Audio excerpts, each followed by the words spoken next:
Babylon is fallen, Christ is risen. Welcome everybody to the number one show in the universe, on earth, everywhere imaginable. Today we are going kind of back to the topic of the first video, or the first episode that we did. We're going all the way back to the beginning. Well, we're actually kind of going before the beginning a little bit. In our first episode, if you haven't seen that yet, definitely go watch that.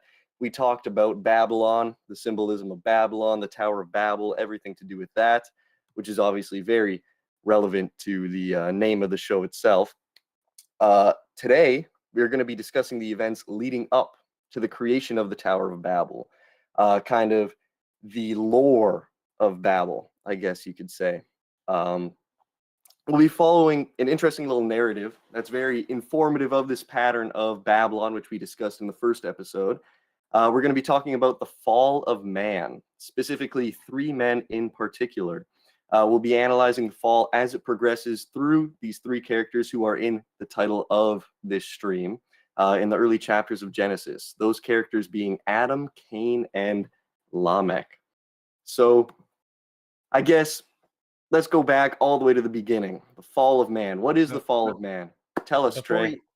Before we do that, I just want to say you used the word lore and somehow didn't mention our sponsor, or did I miss that? No, I Okay, might have 'cause I cut out for a second. forgotten. Okay, so he unironically used the word lore but didn't mention our sponsors, Lore Coffee Roasters, the Orthodox Christian specialty coffee company. Consider buying some of their coffee or setting yourself up for a monthly subscription so you can get coffee sent to your doorstep every single month or however often as you wish. And also, before we continue, our setup might be a little weird. I'm looking at the stream right now, and Nate is a lot bigger than us. I don't know if that's just because he was talking. I don't know if I'm bigger now. Okay, that's intentional. Cool. That's actually cool. Okay, so we're doing this through the newly launched Telosbound Institute server. The Telosbound Institute is a community, a think tank, a modern guild, you could even say, where we pursue a bunch of creative and intellectual projects together. And we also run a bunch of our they still are Patreon benefits, but they're streamlined now through the server. And we also have the absolute honor of being able to launch this institute with our good friend Seraphim Hamilton. So I'm calling with Seraphim on Wednesday so we can set things up more concretely. But basically, all of Sarah's patrons will also get access to the institute server, and he's going to be much more active than he is if you've ever tried to get in contact with Seraphim Hamilton, it is very difficult. It's easier to see the Pope these days, but Seraphim is a great guy, and he agreed to join the institute and do a bunch of stuff with us. So we'll be doing Q&As with him, Q&As with us, and you can't see this, but we're actually in a call with a bunch of other people, our good friends who have joined the Telosbound. Million people in the Telosbound Institute server. So if you want, and after we are done with our main show, we're going to have a post-show Q&A and Hangout, where, as always, we answer all super chats, but we will also be taking questions directly from the people in this call right now, which you can't see. But if they have any questions, they'll just join and they'll hang out with us for a bit. So if you want to get access to that, the link to the Telosbound Institute website is in the description. Come be our friend. Come be our friend. It's only $5 a month to be our friend. But yeah. So if you pay extra, you can be a close friend. Yeah, very close friend of ours. So shout out to Jonathan, who just became a highest tier patron. We'd love to see it. He's our best friend. Yeah, he's not in the call right now. Maybe he'll join later. But anyways, we've wasted enough time. We're going to get into the show, which is going all the way back to the very beginning, the book, very beginning of the very beginning. That is the beginning of the book of Genesis, where in chapter 3, we see the fall of man. So actually, I'm going to let Nate introduce us to the story of the fall of man. And one thing I'll point out is that, so this is something Orthodox people emphasize, especially I think, is that the fall isn't just a singular event. The fall is actually a process which we see get worse and worse and worse, because yes, Adam all of humanity fell in Adam because Adam was the first man, and there's ways we can articulate that more theologically, but that's for another day, I think, or maybe later in the episode. But since Orthodox theology especially emphasizes that humanity shares one nature, i.e., we are all one human family, and this is very communal or relational point as well. When one person does something, it affects the whole, right? That's just the very nature of the case. So when one man sins, when one man withdraws from communion, this causes a splintering that actually goes out and fractures the entire whole. And what we see in the Lord Jesus Christ is he takes this one human nature and he unifies it to his divine nature. This is the hypostatic union. And in so doing, he unifies humanity with God and humanity with themselves, because God, it is through communion with God, because he is the source of our being and the source of our, to use the categories of St. Maximus the Confessor, the source of our being, the source of our well-being, and the source of our eternal being. It's through communion with God that we are become what we are meant to be. And what we're meant to be is in full communion with God and all of the world, especially our fellow human beings. So with that out of the way, I'll let Nate introduce us just to a brief overview of the fall, and then we'll jump into this discussion, which is, again, on the fall as a as not just one event, but an event over time that spreads and impacts the world, and again is resolved in the person of Jesus Christ. Yeah, very well said, as always, Trey. Fall of man kind of sucked. It was not good. So there were the 6 days of creation. God created everything. And on each day of creation, what we see is we see God say, and it was good. He saw his creation. He saw that it was good. Now, the purpose of man, and we see this specifically laid out in the book, the purpose of man's creation was to be a co-creator with God. We see that man was created in the image of God. Now, what does that mean, or what should we take that to mean, other than man should continue to do exactly what we saw God do in the 6 days, or in the 5.5 days that preceded the creation of man, who is now in the image of God? And what did we see God do? We saw him create. We saw him create heaven and earth. Heaven, the place of consciousness, principles, patterns, so on and so forth. And we saw the creation of the earth, formless matter, which was to be shaped by the heavenly patterns into something beautiful.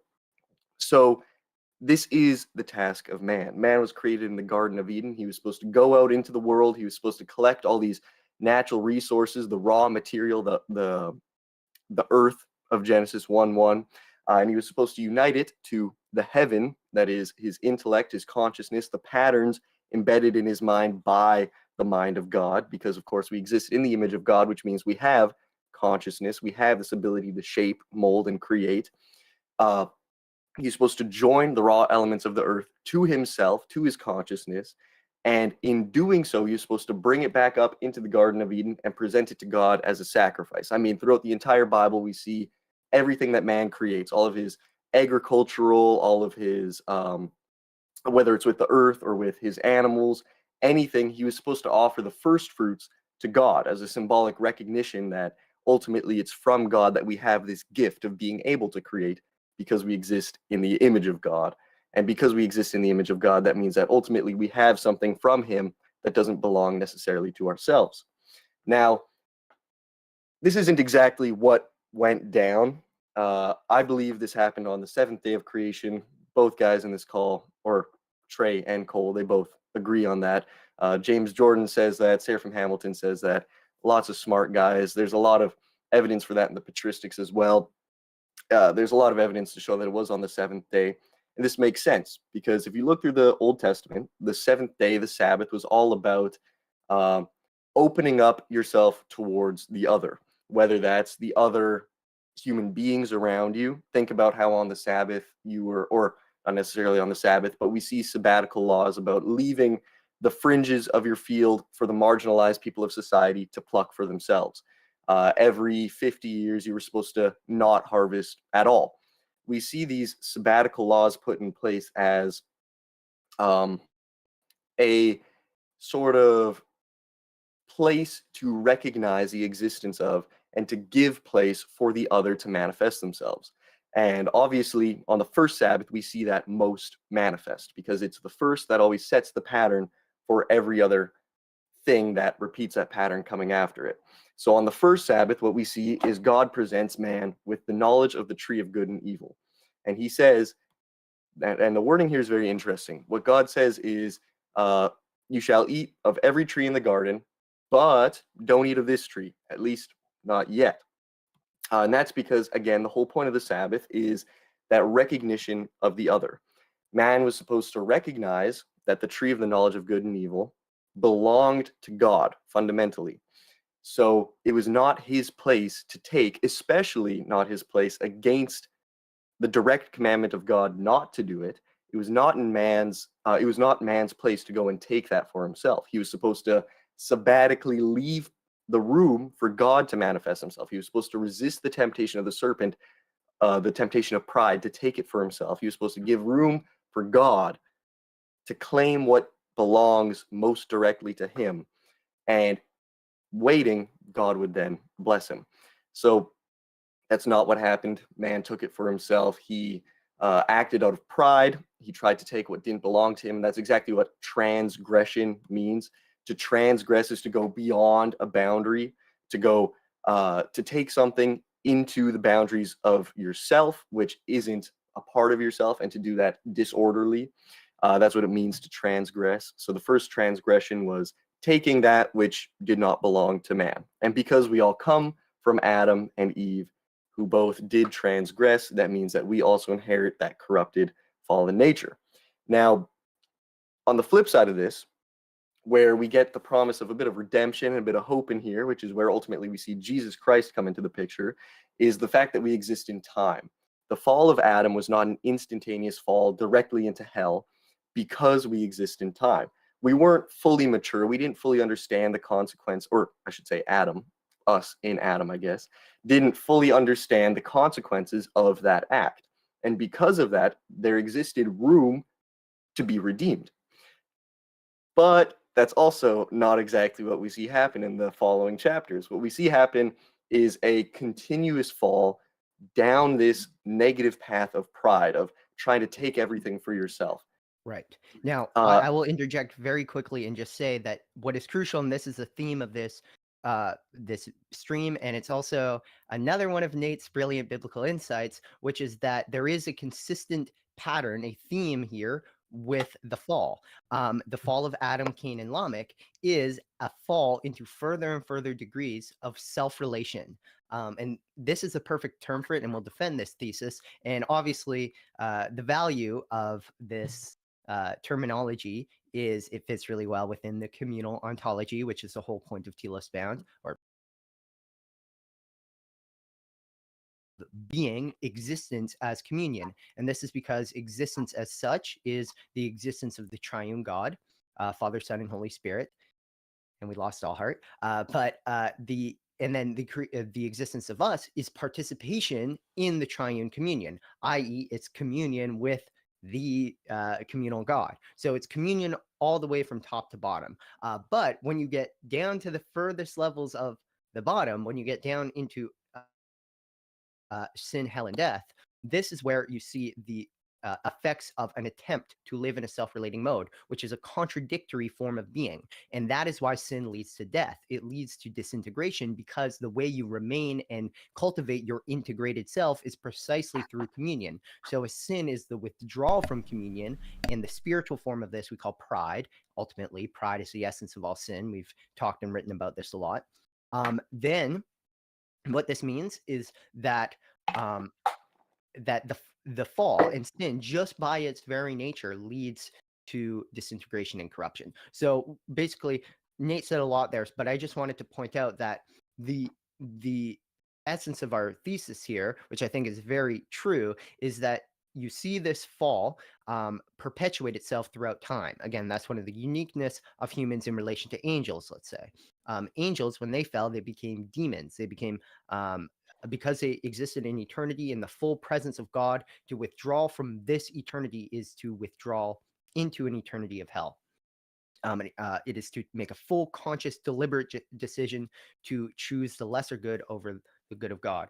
Ultimately, this lesser good is your very self. It's to choose your own pride over the communion with the other. And as we talked about with DC Schindler, there is, in our previous Babylon is Fallen, there is an element that is difficult to communion because it's precisely this opening yourself up to the other, which is predicated upon self-sacrifice, a self-sacrificial act where you recognize your own limits. Because as fallen beings, what we want, our old man, what our old man wants is to be the all. It's our will to be done, right? Not the other's will to be done, not God's will, not our neighbor's will to be done.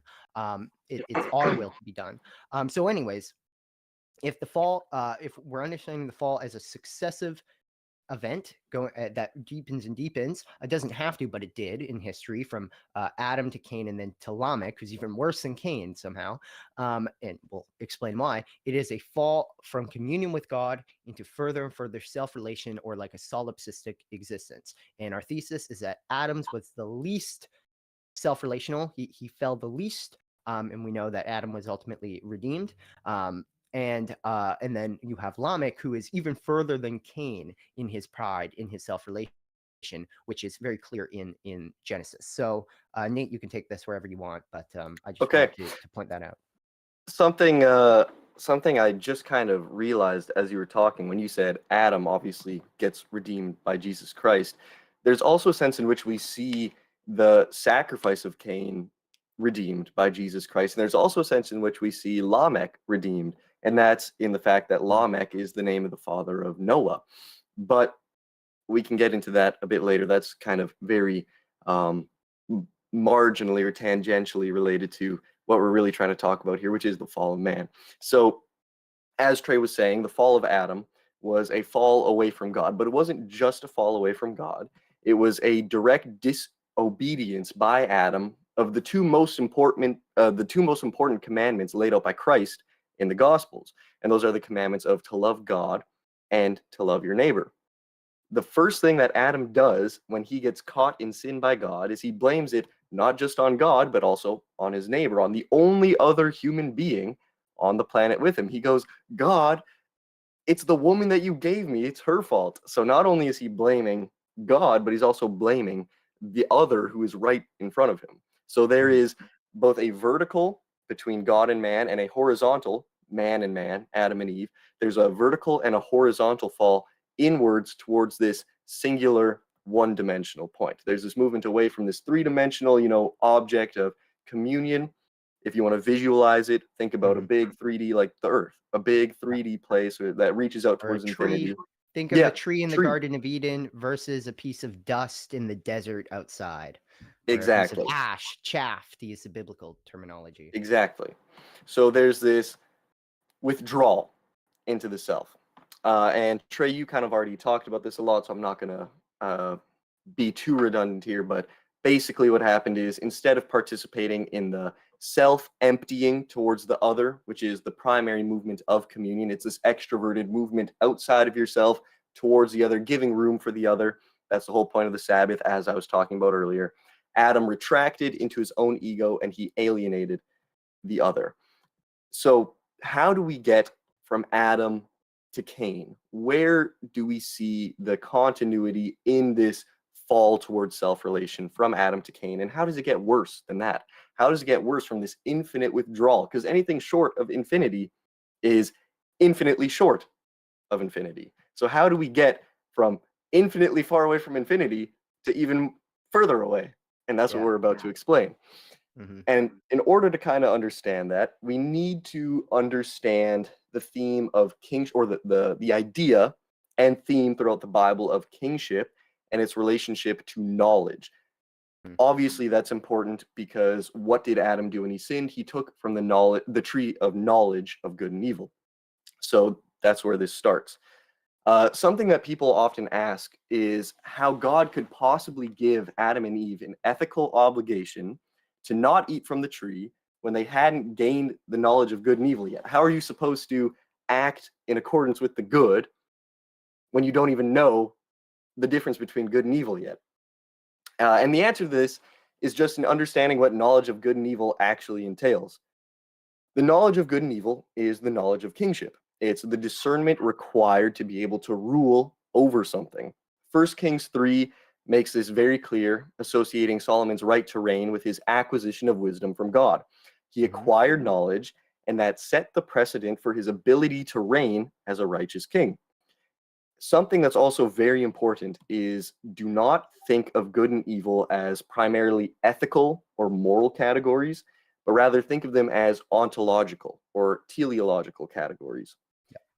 When something is good, that means it exists in accordance with its place in the hierarchy of being. It's where it's supposed to be. It's directed towards what it's supposed to be directed towards. Mm-hmm. This is exactly why, after God perfectly designs every aspect of his hierarchical creation in Genesis 1, as I said earlier, he declares it good. Mm-hmm. Now, Except for one thing, yes. and that is the firmament. Everything else in Genesis 1, if you read it carefully, it's called good by God. Every creature is called good, except for the firmament that divides. Okay, what was Jonathan correct in correcting me on when I said it's the division between earth and heaven? Because he was like, no, it's Well, not.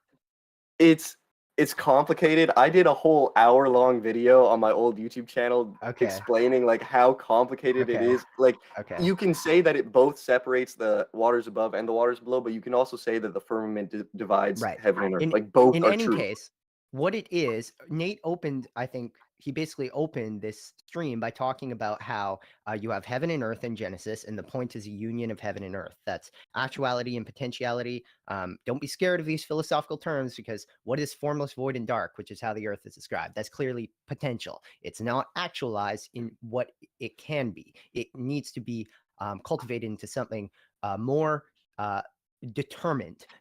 That's very philosophical language. You can be scared of that, but Shani Lowy uses Hegelian this language. language, by the way. Okay. So Okay. So determination is basically the bestowal of identity. And this is actually I'm going off now, but this is the traditional understanding of causation. So people don't even realize that this notion of causation as cause and effect, like two billiard balls hitting each other in space and time. This is a thoroughly modernist understand. Like literally, it doesn't occur until become the understanding of cause until late in modernity, or maybe actually early in modernity, with like Occam and some other modern philosophers. And it's only one type of causation in Aristotle's four categories, four causes, sorry. And the Platonic understanding of causation was much more of this biblical understanding of the bestowal of identity. That heaven, the higher identity, gives itself to the lower, and therefore gives identity to it. And I'm not gonna, I'm gonna do a Patreon video on this, so we'll talk about this another time. But where was I? Where was I going with this? Oh yeah, the day firmament. 2. So yeah, so if the point of creation of Earth is to be heavenized, and this is what we see in the final chapter of the Bible, final chapters of the Book of Revelation, we see the heavenly Jerusalem, heavenly and earthly city, right? Heavenly Jerusalem. It's a unity of heaven and earth. That's not the only way you can. That's not the only. It explicitly says it's a union of heaven and earth in Revelation, not in that terminology. I wish I was better versed on that. But in any case, that's the point of creation, right? And what does the firmament do? It divides the heavens and the earth. So why is it not called good? We'll tie this back now into Nate's point. Goodness is about, it's not a moral category, and that is sort of the understanding of, that's what you'll get in many like Reformed Protestant circles. It's this juridical, purely juridical, ethical understanding. That doesn't mean there's not an ethical implication here, but the primary understanding has to be ontological or teleological, because that's what these terms mean in their actual context. For something to be good means it is good for something. Something isn't just good for no reason. It's good because it serves its right purpose. It does what it's meant to do. And so to eat of the fruit of the tree of the knowledge of good and evil is to understand it is to understand the logi of St. Maximus, which he talks about. The logis, the principles behind creations. It's to know how creation works. It's to know how things are meant to be, and therefore how things are not meant to be meant to be just by implication. So knowledge of good and evil. This is what we call a merism, if I'm remembering correctly that term. We search for that term Yeah, hard, but merism. Yes. a merism is when two terms basically encapsulate everything in Like themselves. So when you above and say below, or beginning and end. exactly, heaven Right, and yeah. earth, it encapsulates everything just in two terms. So when you have good and evil, it's basically knowledge of everything. It's knowledge in general, which gives you the ability to rule as a king, because only if you know how things work can you properly, or in any way at all, actually engage with it in an intelligible way and order things consciously and directly with your will and your intellect, which, as Nate also said at the beginning, is the point of man. That's man's task in creation. So yeah, so that is why the firmament isn't called good. It's not called good because if the ultimate good of earth is to be heavenized, and the firmament is what divides the earth from the heavens, therefore it's not good. That doesn't mean it's Exactly. evil. It served its purpose, like the veil. It serves its purpose. But if we're talking about the wedding veil, it eventually comes off. It comes off when you actually have the marriage, and that is why the marriage supper of the Lamb in Revelation is when the veil, the firmament between heaven and earth, is torn. So all of Yep. these And symbols wrap together. that's also in Isaiah. Isaiah, I think it's 27 verse 1 or something like that. Or it's in Isaiah 27 or somewhere around there, 25, 27, that talks about the veil being lifted off of earth. And that's when the marriage supper on Mount Zion happens. Mhm. So just to kind of bring this back to what I was saying before, good and evil are not primarily moral or ethical terms. They are primarily ontological and teleological. Morality comes from ontology. Think about, why do we send, let's say, murderers? Why do we send murderers to prison? Well, murderers isn't a good example because death penalty. Why do we send serial thieves to prison? Why do we send them to prison? It's because they are causing disorder in the ontological and teleological aspect of society. They're taking things that are meant to be directed towards a certain thing and they're redirecting them towards themselves, causing Yeah, disorder. So we take them and we displace them so that they can't negatively affect that hierarchy anymore. that cereal is meant to go into my belly. That's the good. And then the cereal Exactly. thief, he steals it, which is evil. So very Exactly. simple example for you guys to understand. Exactly. Um, yeah. Okay. And Next point. we'll see the moral and ethical side of good and evil come into place a Yeah. little more once we get into the story of Cain and Lamech. Mhm. There's actually some really interesting stuff that you can get into with like the Blood Avenger as the judicial or the juridical aspect of enforcing good and evil in a moral and ethical code, Mhm. which is secondary to the ontological and teleological code, which ultimately does come from Cain and Abel. The language from Cain and Abel is what inspires the later civil laws enforced in Israel, but I digress. Um, so basically, good and evil, they're ontological, teleological categories. Think of evil as simply something being disordered, not participating as it should in the hierarchy of God's creation. And bringing this back to what I was saying before, principally, the task of a king is to know good from evil.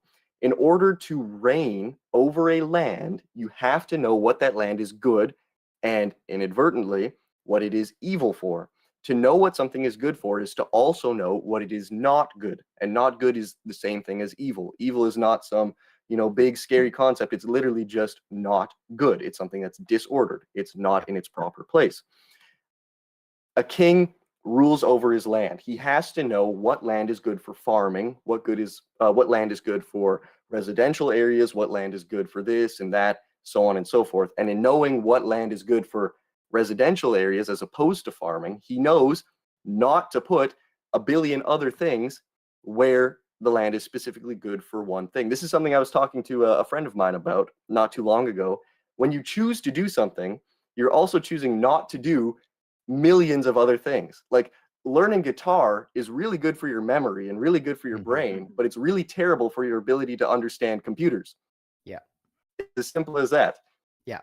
And that's So what Pajot talks about a lot. Like, just to exist is to exist in pattern. Like, yeah. exactly. So we have to a king to rule over his creation or to rule over his land. He has to know what part of his land is good for one thing and what part of his land is good for another thing. And this is where the moral side, this is where we see the moral or ethical side of it introduced, which is important for Cain and Lamech, as I was just saying. If you use the land that's good for residential areas for farming, or vice versa, it will eventually become ethically evil. And this ties into the whole fact about how the fall of man is embedded in this concept of time. But it becomes ethically evil because of its ontological evilness, its ontological disorder. You are making the choice as a king to use land improperly at the disparagement of your citizens. And if we look across like a big span of time, you have millions and millions and millions of people. All of a sudden, this little piece of land that you decided not to use for residential areas, that you could have used for residential areas, now you don't have enough houses for your people. Now they're starving to death on the streets. Now they're dying because it's cold outside and they don't have somewhere to stay nice and warm and cozy. Hey, and there's no but if cereal you're going in their bellies.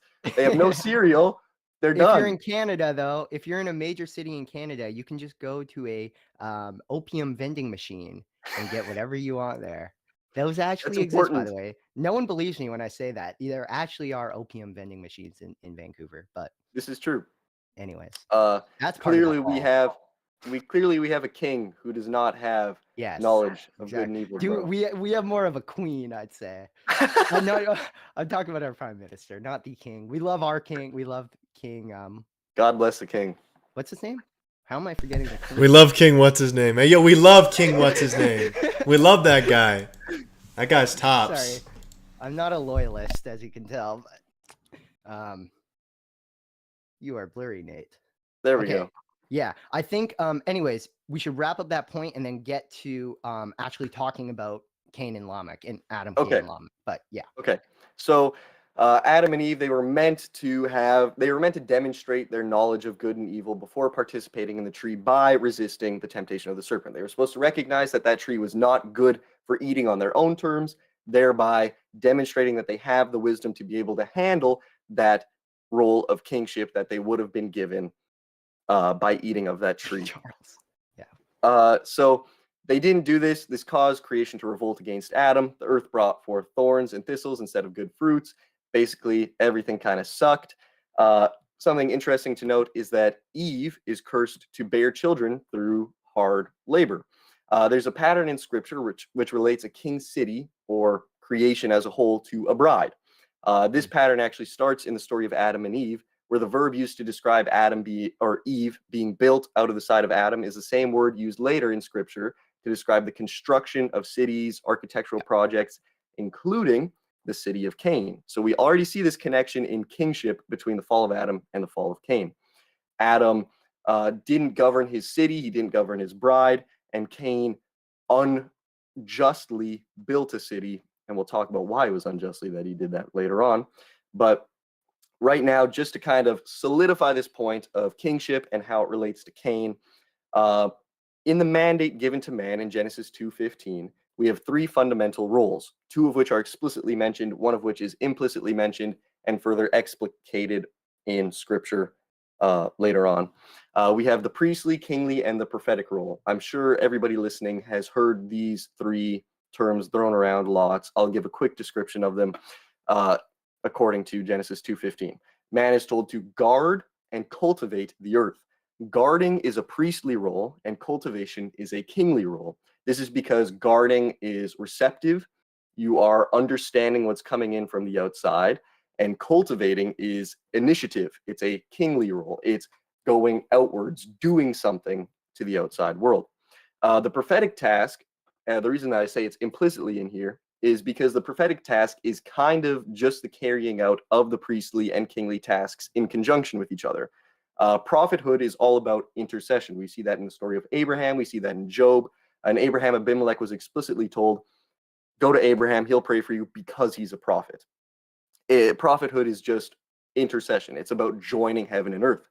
And it's precisely in acting as receptive priests who hear God and guard creation, and wise kings who act out the will of God in creation, in that initiative act of creating things alongside God, that the dialogue between initiation and reception or reciprocation is achieved, which is the whole task of prophethood. We can actually map the priest, king, prophet pattern onto the three falls of Adam, Cain, and Lamech. But maybe we'll get to that. I think we should do an entire episode on the priest, king, prophet pattern, but we might talk a little bit more about it later. Cain, to really solidify this point, Cain is described as a tiller of the ground, and Abel is described as a guarder of sheep.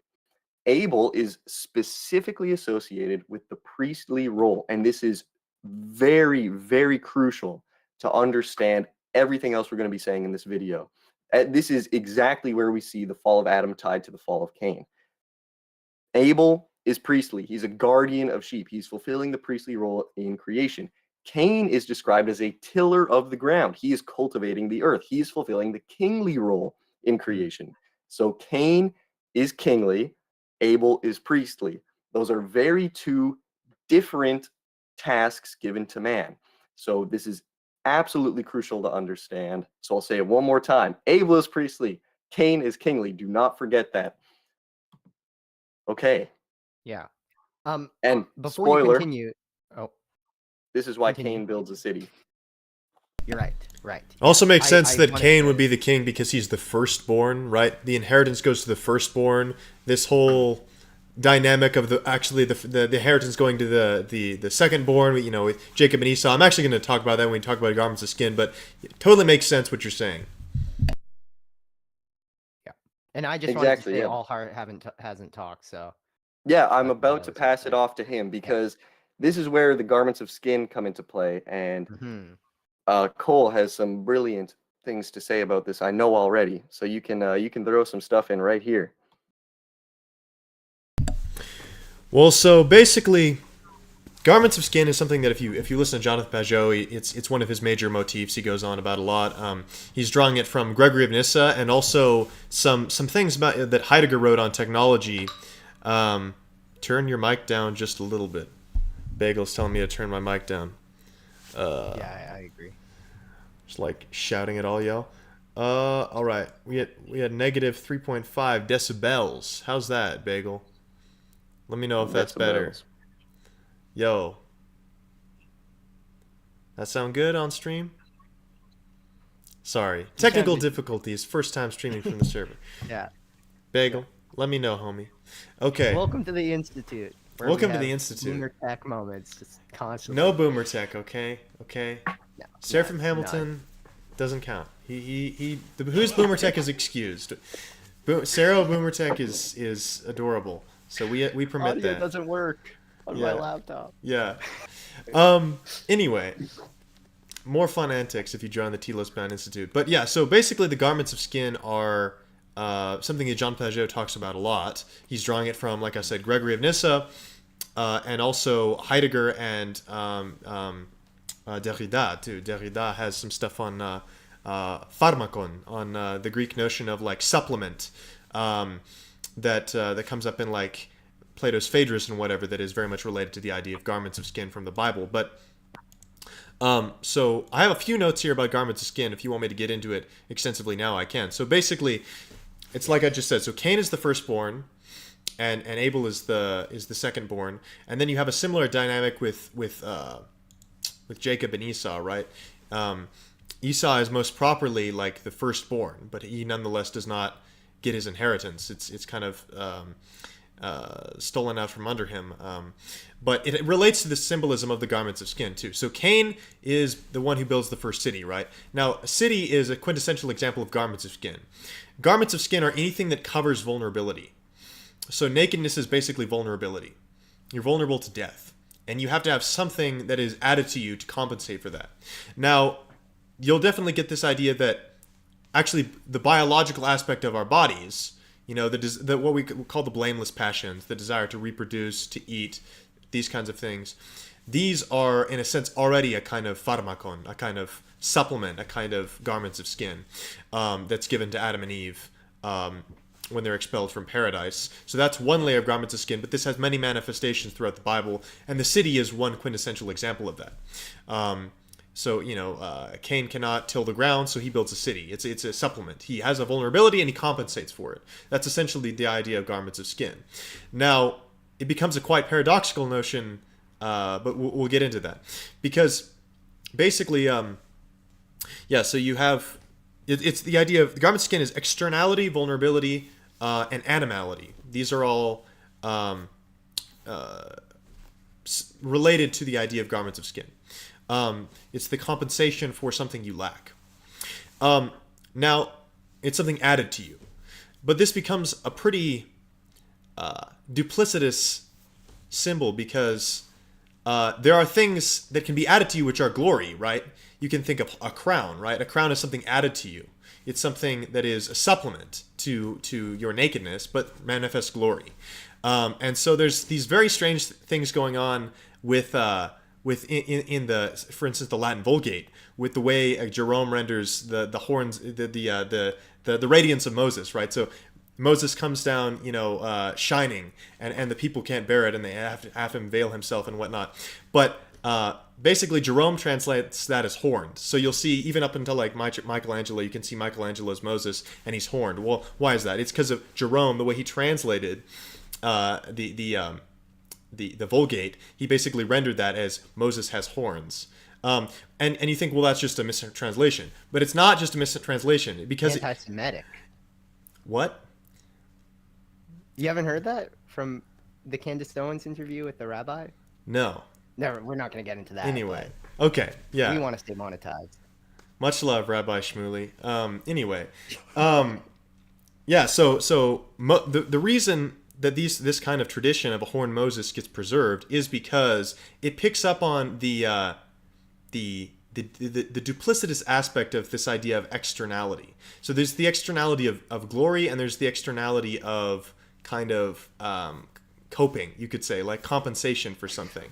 Right. So there's two kinds of externality, and there's also two kinds of nakedness too. Like you could be naked in such a way that you don't need anything, like Adam and Eve in the Garden of Eden. They're naked in a sense, or you could say they're clothed with glory. That's something that Ephraim the Syrian says, and that relates they're to naked without shame. Yes, the nakedness of glory and the nakedness of shame, and there's also like a being clothed that is of shame and a being clothed that is of glory too. Because you could have, well, like someone has nice threads. That's a kind of glory. It draws attention. It's you can say that it kind of emanates light.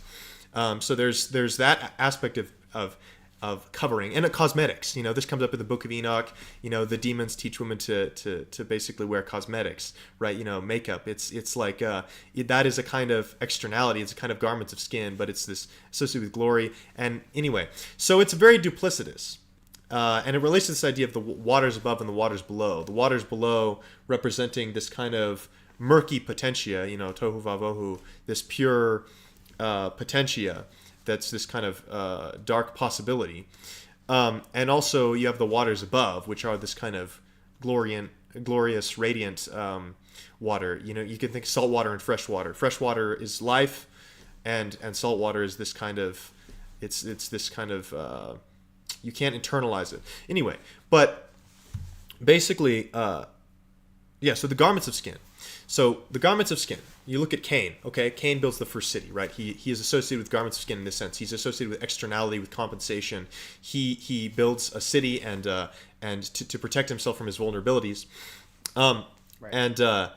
And you can see a similar thing going on with another firstborn, which is Esau, or Edom.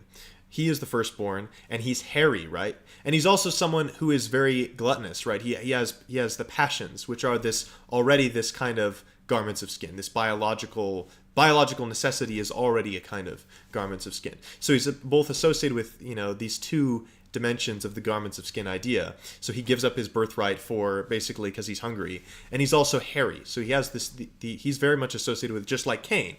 He's also the firstborn like Cain, and so. So there's the connection there. And there's also, so there's deeper duplicities we could get into with the idea of the cloud of glory. Like it talks about the transfiguration, like it's light, right? But they're overshadowed by it, right? And so there's this, and that gets the whole idea of like the divine darkness, and some of the stuff that we talked about with Pajot in our interview with him about non-dualism and kind of the ineffable and the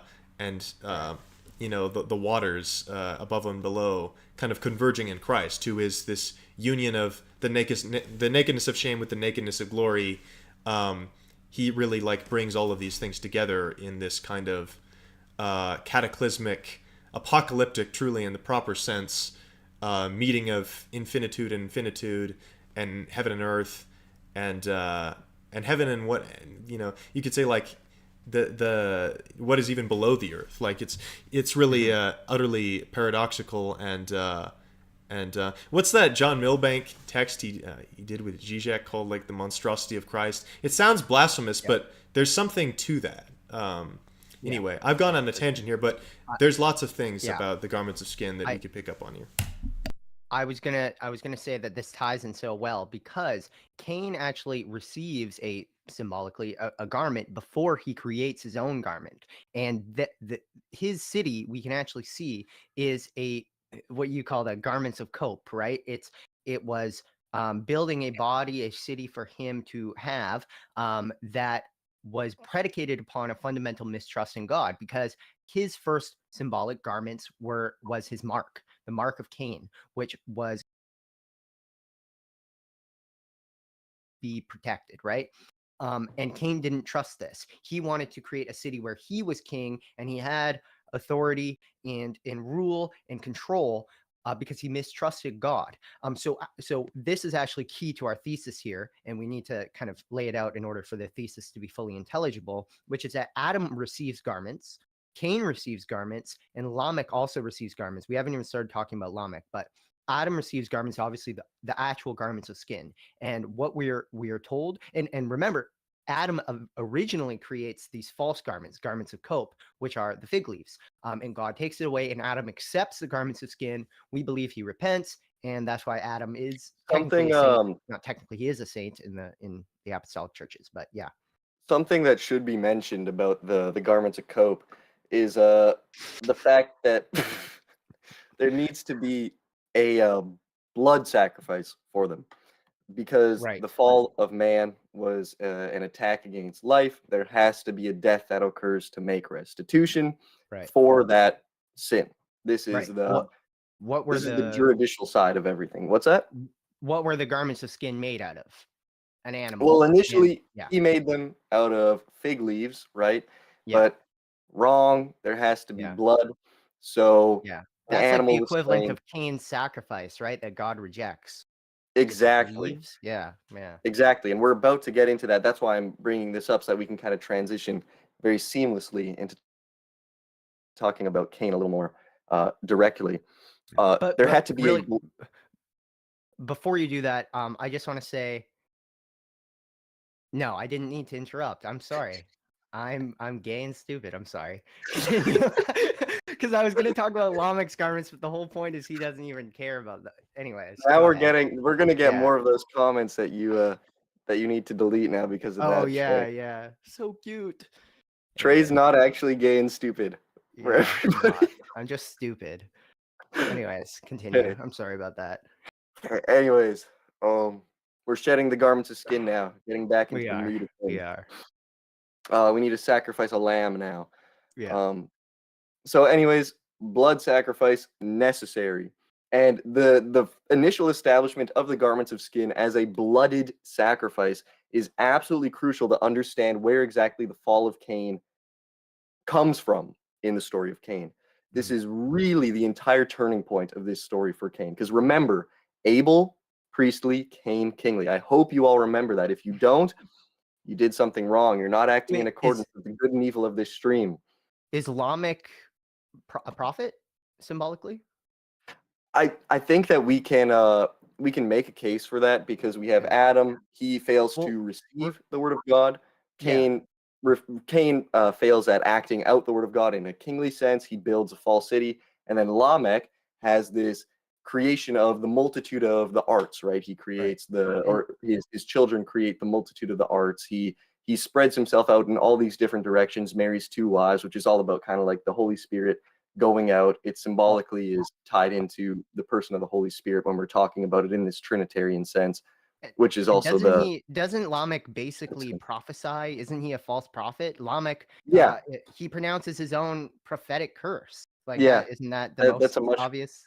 Okay, and also, a prophet lives and dies on his word, right? A king has a kingdom, whether or not he's good or bad. A priest, and this is like gets into like the Donatist controversy, right? A priest doesn't matter what the if the priest sins, right? A priest, insofar as he's actually objectively united to the church and been why am I forgetting the word for when you're made a priest? I'm sorry, long day, but when he's ordained, he is a bishop or a priest in the church, right? And that is like your subjectivity is integrated into this objective reality in a way that it's not fully dependent on your subjectivity. A prophet, it's all the prophet's word, basically. That's what he has to go on. And that's why a false prophet is such a that's why Satan is called a false prophet, right? Or I think, or the Antichrist is, and like it's the worst you can get because it's like you're nothing at that point. Like again, a king can be a bad king; he still has his kingdom. But a false prophet is literally the absolute inversion of what he's meant to do, because prophecy is literally just truth. Like that's all. It's the word of truth. A true prophet speaks by the Spirit, right? So a false prophet is just an image of absolute inversal. And this actually corresponds to Lamech as being the furthest descent up to this point in Genesis in world history in the fall. But yeah, anyways. Okay, so yeah, bring this back to Cain. Blooded sacrifice necessary. Yeah. God established this sacrificial rite as a thing by giving the initial garments of skin, which were a blooded sacrifice, covering the sin of Adam and Eve in the garden. So God establishes this priestly rite, because remember, sacrifice is a priestly thing. I mean, that's kind of just obvious. We see that in the Old Testament. It's the priests that offer the sacrifices. So this blooded sacrifice to cover the sin of Adam and Eve is established as a priestly rite by God in Genesis 3. And where we see this connect to Cain and Abel is in Genesis 4:3, which informs us that the drama between Cain and Abel occurred during the cutting off of days, which is what the Hebrew literally renders to. That's the harvest time, the turn of the year. So it can be assumed, James Jordan and Seraphim Hamilton both take this view that this implies that there was a yearly sacrificial rite being performed, namely by Abel, who, remember, was the priestly figure of the family, hence why he would have guarded sheep. Remember, guardianship is priestly, whereas tilling the ground is kingly, and that's exactly what Cain did. The first fruits from his harvest he would have sacrificed yearly to the Lord. And if this was a yearly thing, it's likely that Cain also would have offered the first fruits of his harvest on top of Abel's blooded sacrifice, which is a practice that we see installed later in the Bible for kings to follow in relation to the blood sacrifices of the tabernacle and temple, which were the priestly systems established to enforce this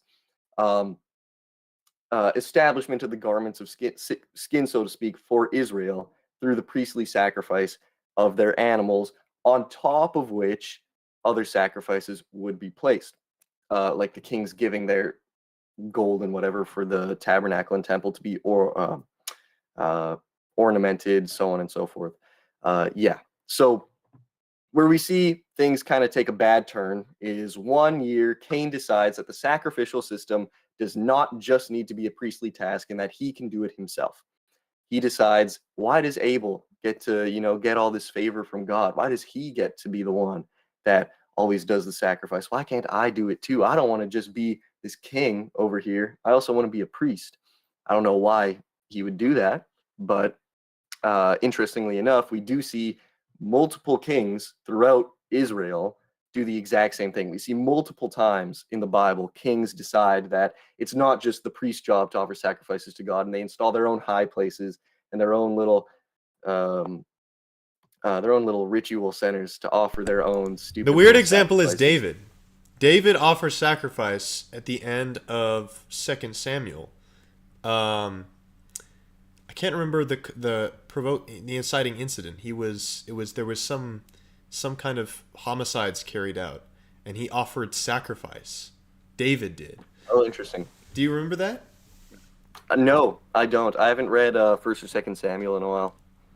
We need to talk. Yeah, we should talk about that because it's Well, a lot of people would gloss that as like messianic typology, right? You have the priest king, Christ is the priest king, and David, he's the son of David, and so David kind of foreshadows Christ being the priest king by being this king that also carries out sacrifice.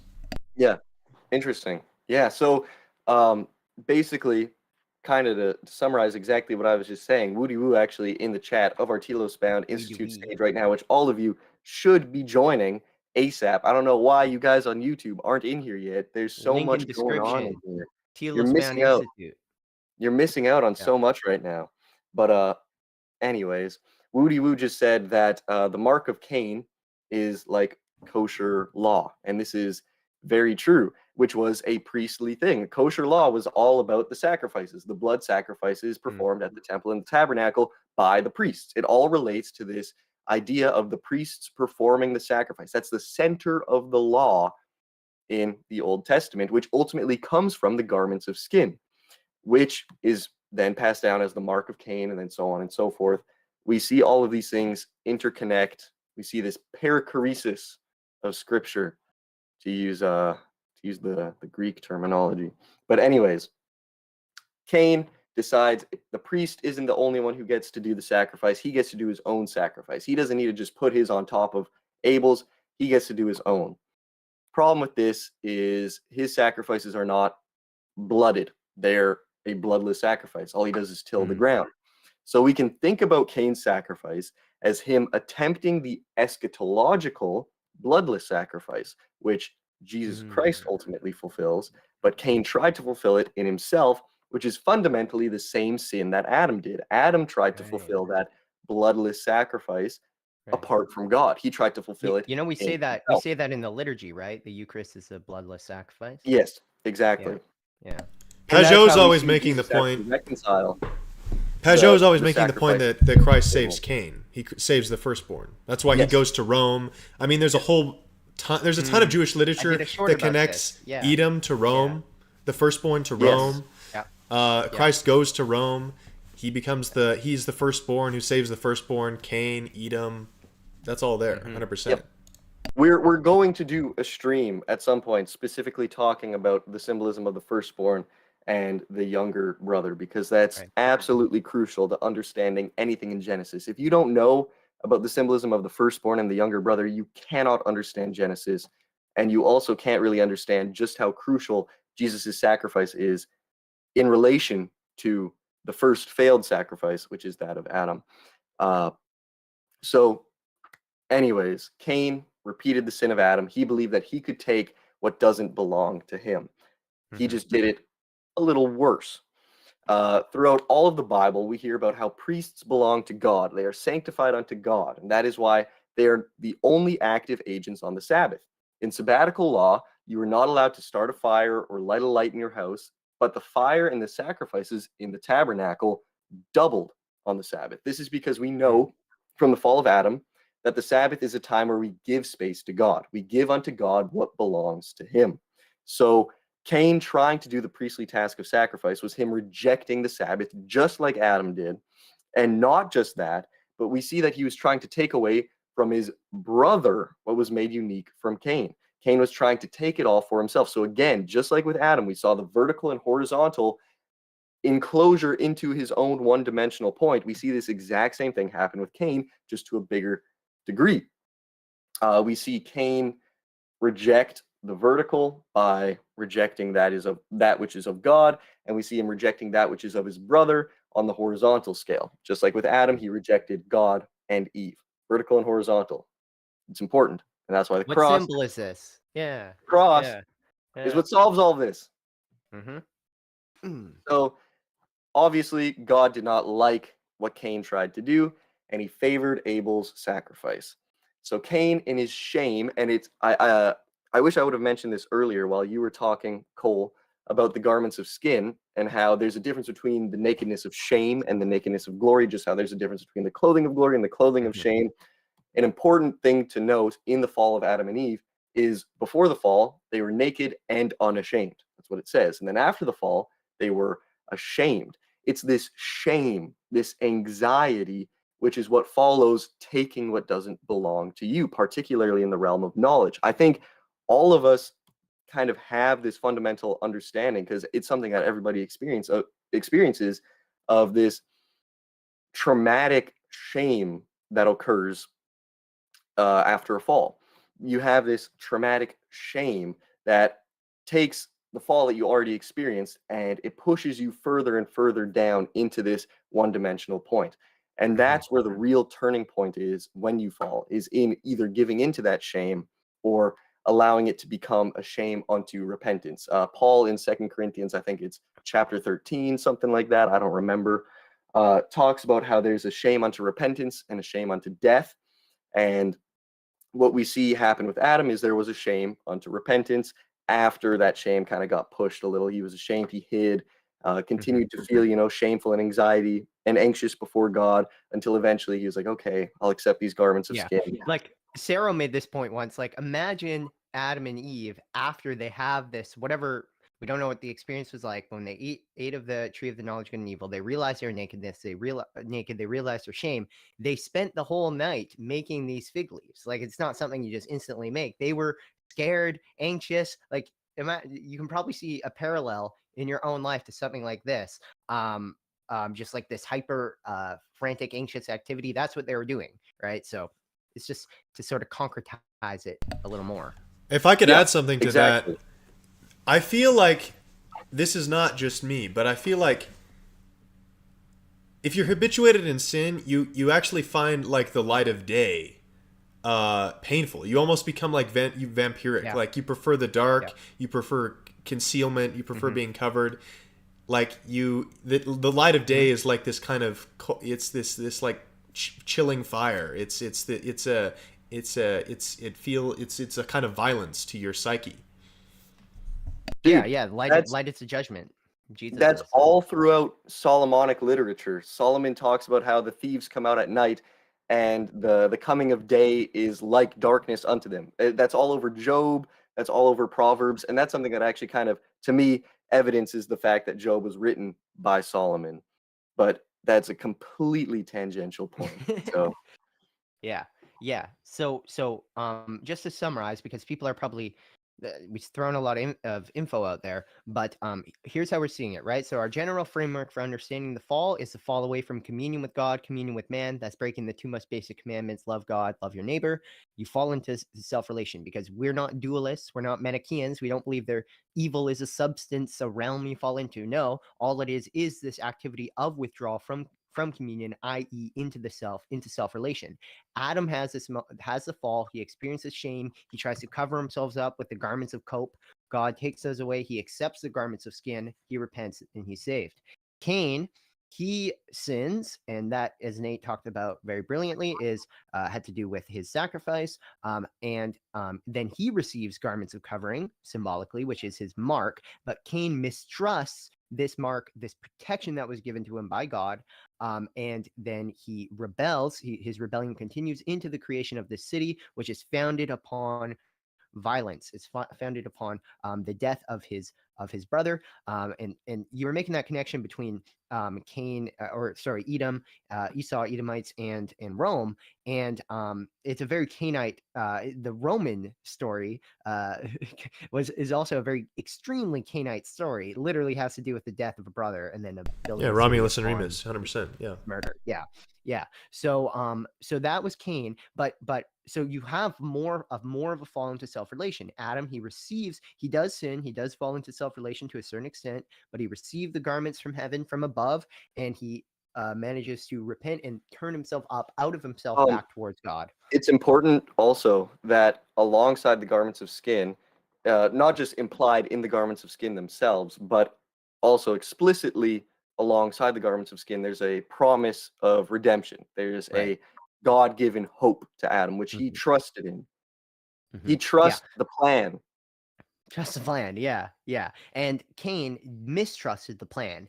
Now I think we can get into Mistake Lamech number now. one: always trust the plan. Yeah, exactly. Well, I mean, Lamech is even worse. He didn't even receive the plan because his rebellion, his further withdrawal from God was so immediate and so strong, however you want to put it, that he doesn't even look to God whatsoever, and he proclaims his own protection. He gives himself, anoints himself with these symbolic garments. He says, we should have the passage in front of us, I think. Like we should read it out. But Lamech basically says that while Cain will be avenged, and that Cain will be promise, avenged sevenfold. Lamech will be avenged 77-fold. right? But who is it that originally pronounces that to Cain? It's God. It comes from above. It has some element of communion at this point, even though we know Cain rebels. But with Lamech, there isn't even this moment of communion of the bestowal of protection from above, because Lamech immediately, in this purely self-relational turn, pronounces his own protection, which is funny because if you think about it, if someone killed Lamech, and Lamech is the means by which, like, presumably he would be the means, like, he would defend himself because he's the one pronouncing it. Well, who's going to do it then if Lamech is dead? So it's a very absurd sort of thing, because it's the absurdity of self-relation, right? It's the tautological meaningless formula of I equals I. And it's a meaningless statement. I want to add this too, because you guys have talked about this in some of the old Telosbound episodes about how self-relation leads to fragmentation, right? And Pajot talks about, so the masculine is identity and the feminine is body, embodies that identity. Lamech is the first guy mentioned in the Bible to be a polygamist, right? So his body is fragmenting, right? So this relates. He is becoming multiple. He is fragmenting. So and this relates to the garments of skin before. I mean, you mentioned how there's no substance that is evil, and people might say that there's some kind of clash between what I said about the garments of skin being like the biological aspect of man. But I kind of don't think there is, because there's this deep connection between deficiency and the garments of skin. So you think it's something added, but it's also something that's indicates a deficiency. So these things go together, and so self-relation leads to fragmentation. He does fragment. His body fragments. He's a polygamist, right? So his identity is now being pulled and basically being sucked into the multiple directions, right? That's the symbolism of polygamy. And this comes up with the patriarchs like Abraham and they have these disputes between the different sons. Israel has these disputes between his different sons because you've basically fragmented body. Body is now basically aspects of you are being carried away in different directions and coming into conflict with each other. So this relates to what you guys were talking about in those old episodes where you talked about the demoniacs being legion, right? There's this multiplicity that is the result of sin, and sin is self-relation. Yes, exactly. Yeah. So Lamech, and I just want to emphasize one more time kind of how we see this not just as like a fall away from God, it's a fall into yourself. And the kind of psychological experience of this is that of anxiety and shame. When Cain fell and when God confronted him, there's interesting details in the text itself that talks about how Cain's countenance fell. This is using the exact same language as in the fall of Adam and Eve, where they hid themselves from the countenance or from the face of God. It's all using the same language here, and that's a language of self-preserving anxiety. And it's this self-preserving anxiety which is ultimately what drove Adam to sin in the first place, and then that's what caused him to solidify himself in his sin after the fall when God confronted him. Ultimately, he kind of opened up to it. Cain, like Trey was just saying, Cain sinned, God confronted him. He further solidified himself by saying, like, oh, am I my brother's keeper? Whatever, something dumb. And then he got the mark from God, which was an opportunity for him to open himself up a little more. But then what he decided was, you know what? No, I'm going to act as an even more unrighteous king. I'm not just going to take what belongs to the priest. I'm also going to go off and just build my own thing completely. I'm going to build my own city. I'm going to hide behind these walls because I have this fragile insecurity in myself, this anxiety, this self-preservational anxiety, because I don't trust God. That's ultimately what it was about. And this is where we see Lamech completely blow this out of the waters. He takes what Adam and Cain did, and he's like, I can do better, or I guess worse, really. Worse. He recapitulates the sin of Adam fully. He takes us all full circle. He completes the circle of self-relation, which is very interesting because following Cain's lineage, Lamech is the 7th descendant from Adam. And obviously 7 is a very important number here. We can maybe talk about that a bit later in the discussion part of this, but just remember it was on the 7th day that Adam initially fell. The 7th day is all about giving yourself to the other. And this relates to pi, actually, the mathematical concept. But Pie? Oh, yeah, and not the pie I always the wanted. food pie itself, because pie's a No, nice little pie is circle. yeah, not when I'm done with it. unless there's a thief that takes it and disrupts the order, then that's not good. Yes. Then we need These to bring jokes would be things back. funnier if I was still fat, but We had a guy in chat saying, well, not a guy, it's our boy Archangel's Media, but he was saying Lamech. He was wondering, hey, isn't Enoch the 7th from Adam? That's through the other line, I believe. So Enoch and Lamech are opposites. Yes, exactly. Yeah. So we see Lamech is the 7th descendant through the lineage of Cain from Adam. Lamech's name literally means king. So makes sense that what we see him do is exactly what Israel is later warned about by Samuel about Saul, their first unjustly installed king. In particular, something that Samuel warns Israel about Saul is that he will multiply his army, he will multiply his wives. What does Lamech do?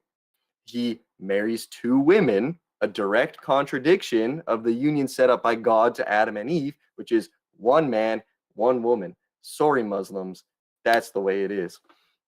Where things get really interesting is when we see him not only replicate and duplicate the sin of Adam, but where he replicates and duplicates the sin of Cain. In Genesis 4:23, Lamech says, I've killed a man for wounding me, a young man for striking me.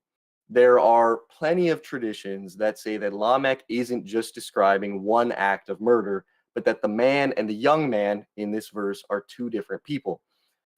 This is all throughout the patristics. This is all throughout Jewish tradition talking about this verse. So like, I'm not unfounded in saying this whatsoever. You can do your own research if you don't believe me.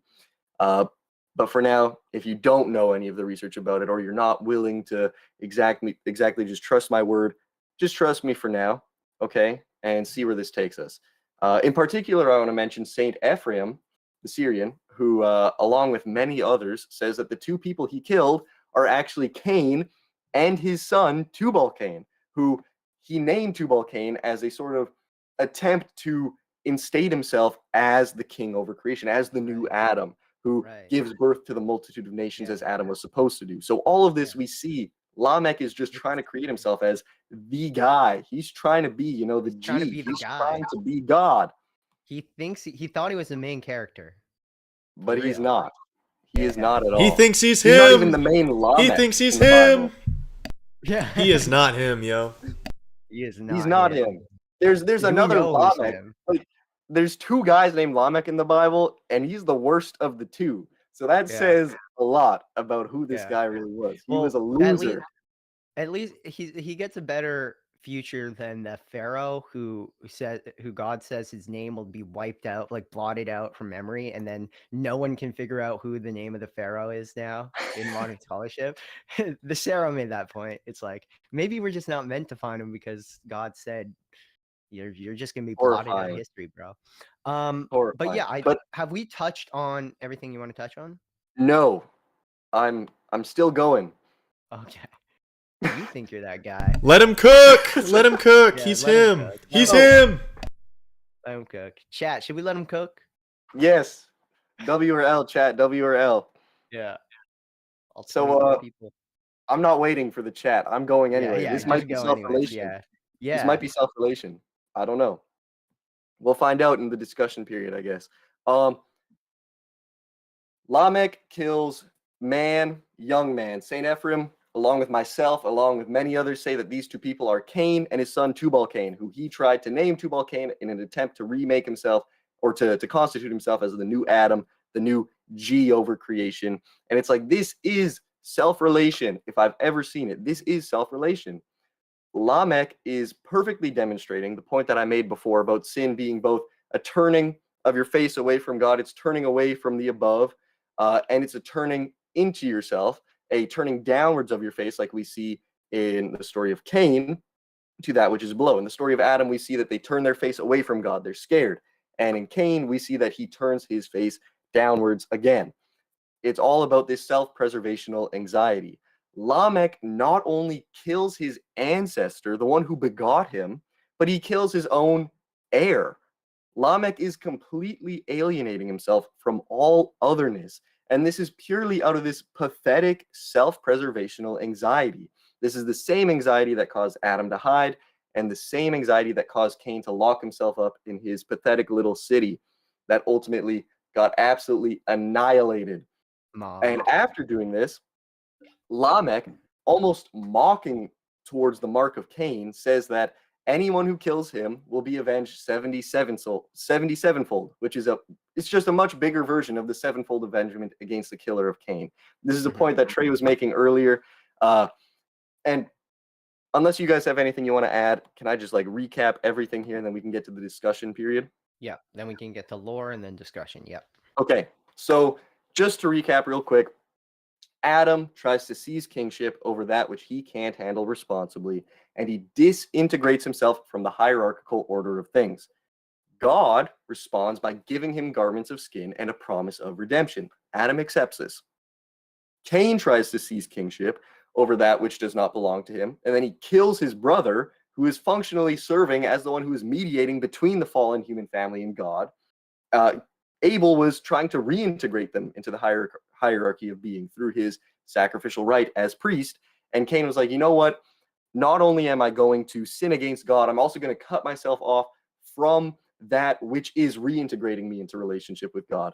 Absolutely mad. God gives Cain his garments of skin in the form of a mark, and he gives him a promise of protection, saying anyone who kills him will be avenged sevenfold.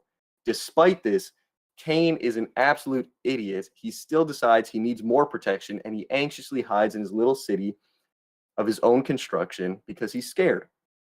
Lamech just takes everything another step. He tries to seize kingship over his own ancestor and his heir. He tries to capitulate everything, including the past and future, into himself. Someone in the chat earlier was talking about the symbolism of the cross, how heaven and earth and then beginning and end kind of symbolize this cross. Lamech was trying to take not just heaven and earth in himself by, establishing his kingdom, multiplying his wives, so on and so forth. He was also trying to take past and future into himself. He killed his ancestor, past, and he killed his heir, future. He's trying to take the whole cross of creation into himself. He severed, and the only thing that this does is retracts yourself into the one-dimensional point at the center of the cross. You sever yourself completely from any sort of hierarchy that you could possibly reintegrate into. So Lamech, bad guy. Not to mention the fact that he married, two women, which just furthers his disintegration from proper hierarchy into this abyss of anxiety and chaos. So Lamech doesn't receive any mark from God. God doesn't say anything to him. He's kind of like gone at this point. Lamech, like Trey was saying earlier, acts as a false prophet. He declares himself God, and he gives himself a mark and his own self-relational promise of redemption, saying that anyone who kills him will be avenged 77-fold. How does he expect this to happen when he killed his heir, who would realistically be the one to carry out his vengeance against his killer? How does he expect himself to be avenged when he kills the person who would carry out this vengeance in the first place? The end. What you've been dropping is really ends there. What you've been dropping is really good, because it really shows the degree to which evil, wickedness is idiocy. It really just becomes totally dumb as hell. Being evil is dumb as hell. See you next time, folks. Sounds like a Sam Hyde bit. But yeah, no, it actually is because it's absurd. It literally is absurd. It's like ontological absurdity. I wrote an article called "The Absurdity of Pride" or "Pride equals I equals I." Pride equals I equals I. That's not what it was called because that's a stupid title. But yeah, it's literally absurd. Like why? Okay, what specifically about it made it absurd? Well, What? Well, like the so I equals so I formula, like it's comical almost. I had like a specific reason for that. oh, like in Oh, your that's article. annoying me. Yeah.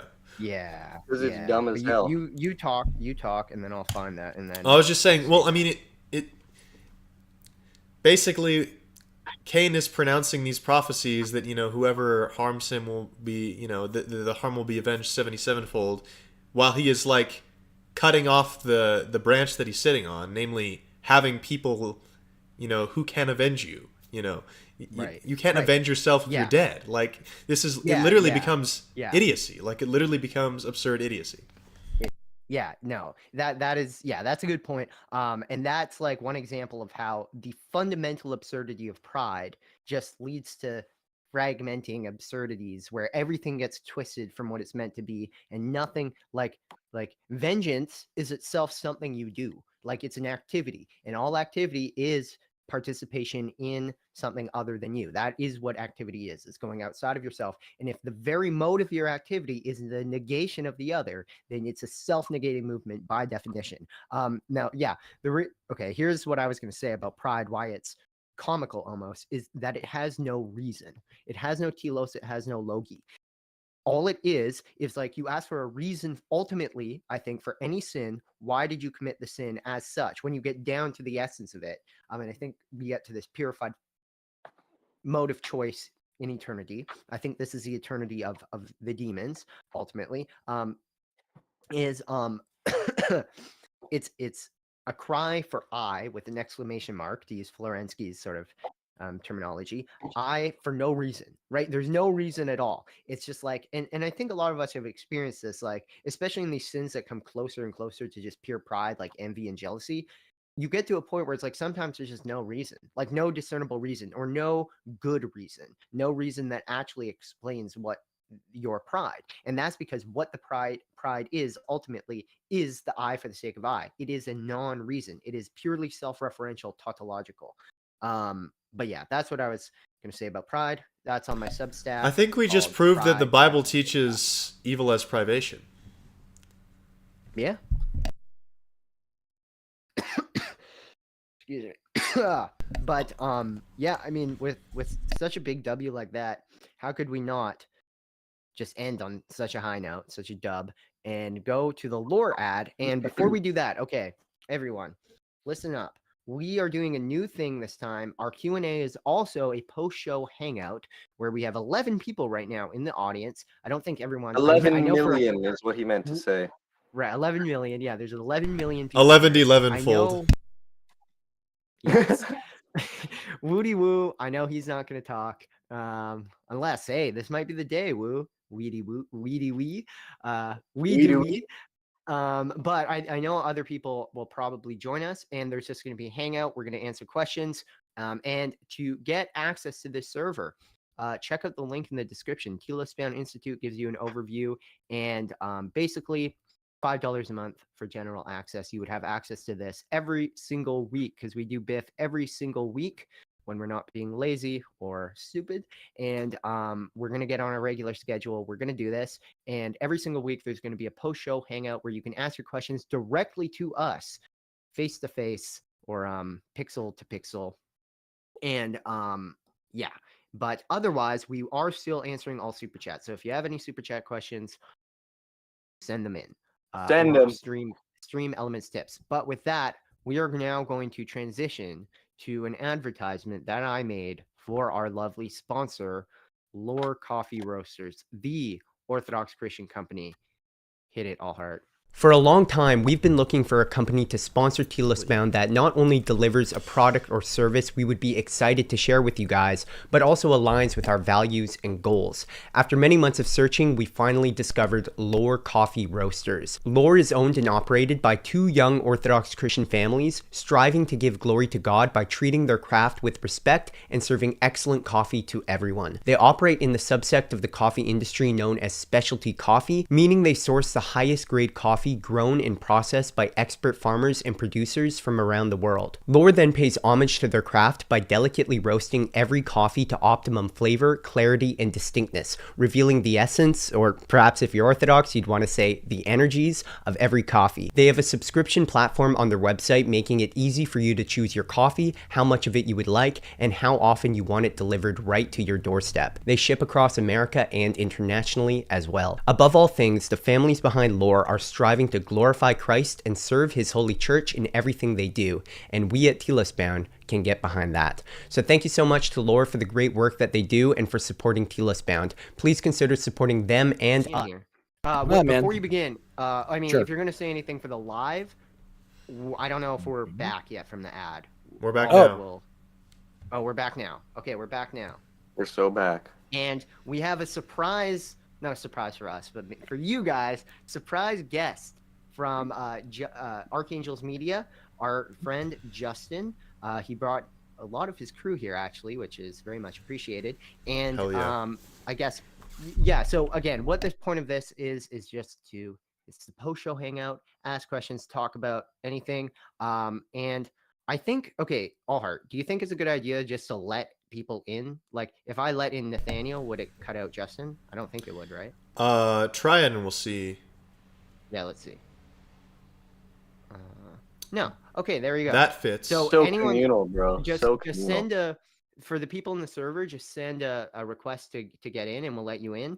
And let's see how it looks on the stream. I think it should look fine. It looks, but anyways, yeah. So Justin, how are you doing? Great, man.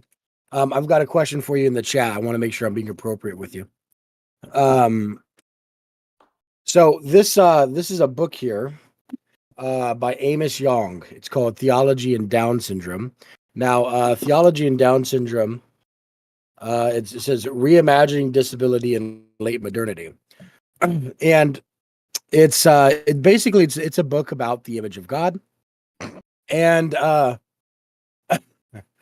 okay, so it's a book about the image of God, and earlier you were discussing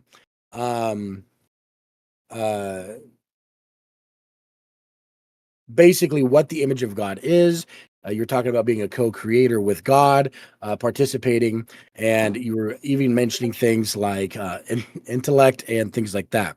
So my concern about that kind of idea of the image of God is, well, you know, I've got a brother-in-law who can't speak. I have a daughter with autism. I have many years of experience working hands-on with individuals who have disabilities, and you know, even with Down syndrome is a very, comparatively speaking, minor cognitive disability. People can speak, they can rationalize, even if their processing is a little bit slower. I have a little quote here. It says, "Will I be retarded when I get to heaven?" The parents answered that she would not. There would be no sickness, no pain. Everyone would be perfect. And to this she responded, "But how will you know me then?"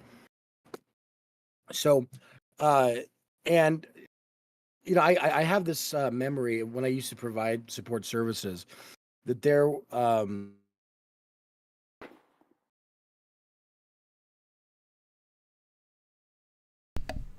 Justin frozen for you guys? Yeah.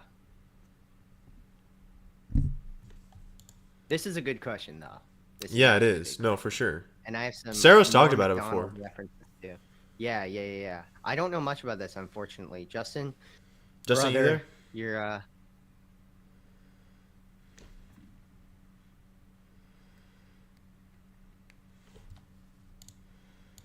Well, I mean, until he returns, I would just make one quick point about there's this Norm Macdonald joke about people with Down syndrome and about how everyone are always like, oh, I feel so bad for them. Actually, Shane Gillis talks about this too. He has a joke about this because he has a Down syndrome uncle.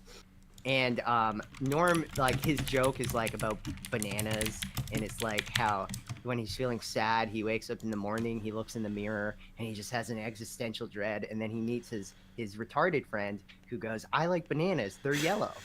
And and like the point is that sort of the philosophical term would be immediacy, right? And just like I like it, it's glorifying God's creation, you know, whether intentionally or unknowingly or unknowingly. That's what it is. It's delighting in the gifts of God in a way that a child would, right? You know, why do you like bananas? Well, for us, as we've matured and we have to work now, it's like because I eat it and it tastes good and it's a good vape flavor and all this other stuff. And I didn't say that. And and there's all these other reasons. Well, that's a that good are, example like, of the garments of instrumental. skin and the lack of immediacy is the vape flavored banana. You know, we don't Yeah. even have banana. We have mediated banana through vape now. Total lack of immediacy. You're totally right though total about lack I've had that thought too. I've tried to persuade people of it before, that I think a lot of people with these what we think of as like mental handicaps do often have like a kind of more childlike nature, and that can go either in like a destructive way where we think of it in the St. Paul sense of childishness, where it's like I put off childish things, and these people it's more difficult for them to do that, or it can go the other way and they live this kind of Edenic, they have this kind of Edenic consciousness. Yeah. And it is this immediacy in the good sense, like there's no veils to Right. their enjoyment of things. And there's something that will be preserved or we will return to about the childlike state of innocence. David Bentley Hart makes this point that children are the most like God because children can't commit evil, just like God. God cannot commit evil, but the obviously this is in an underdeveloped form in children. Like it's not free to the same extent.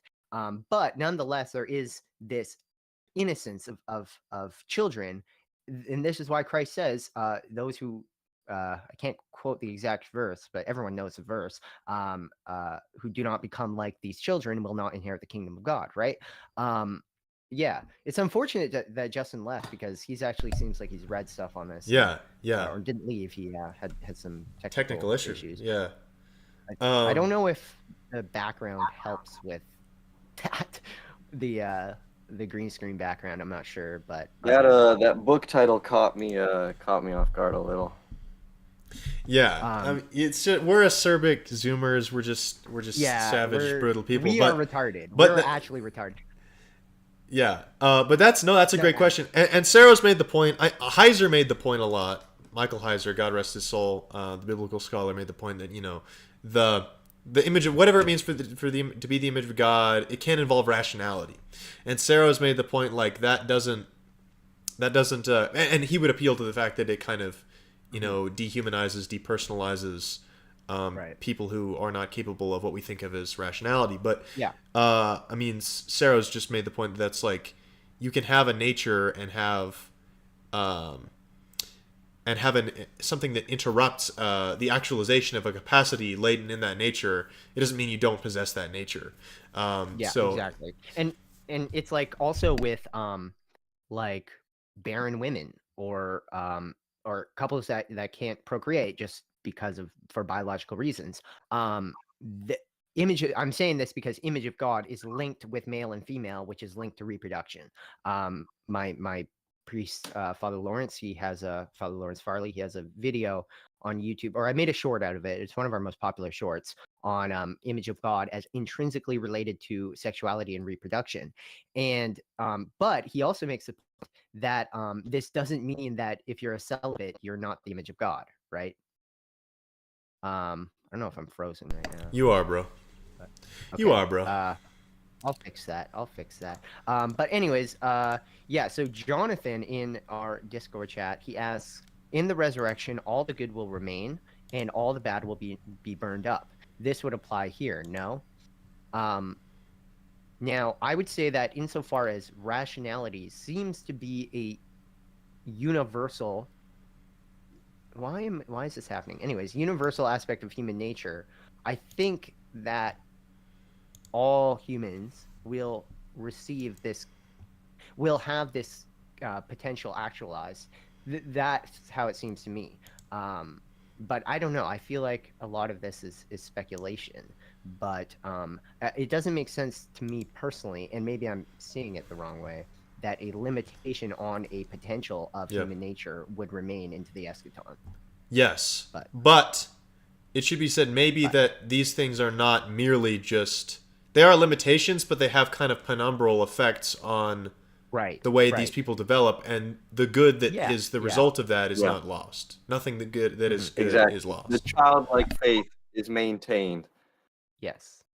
Yeah. We all have to gain that childlike faith. I mean, to enter the kingdom of heaven anyway. So, like, obviously, the childlike faith that people with certain conditions just more naturally have than people with rationality, which comes with its, prideful connotations, they obviously would just keep that. And then all the negative aspects, even on just like the genetic side of things, any interruptions in genetic code that would prevent proper human biological functions from occurring would be eliminated or restored.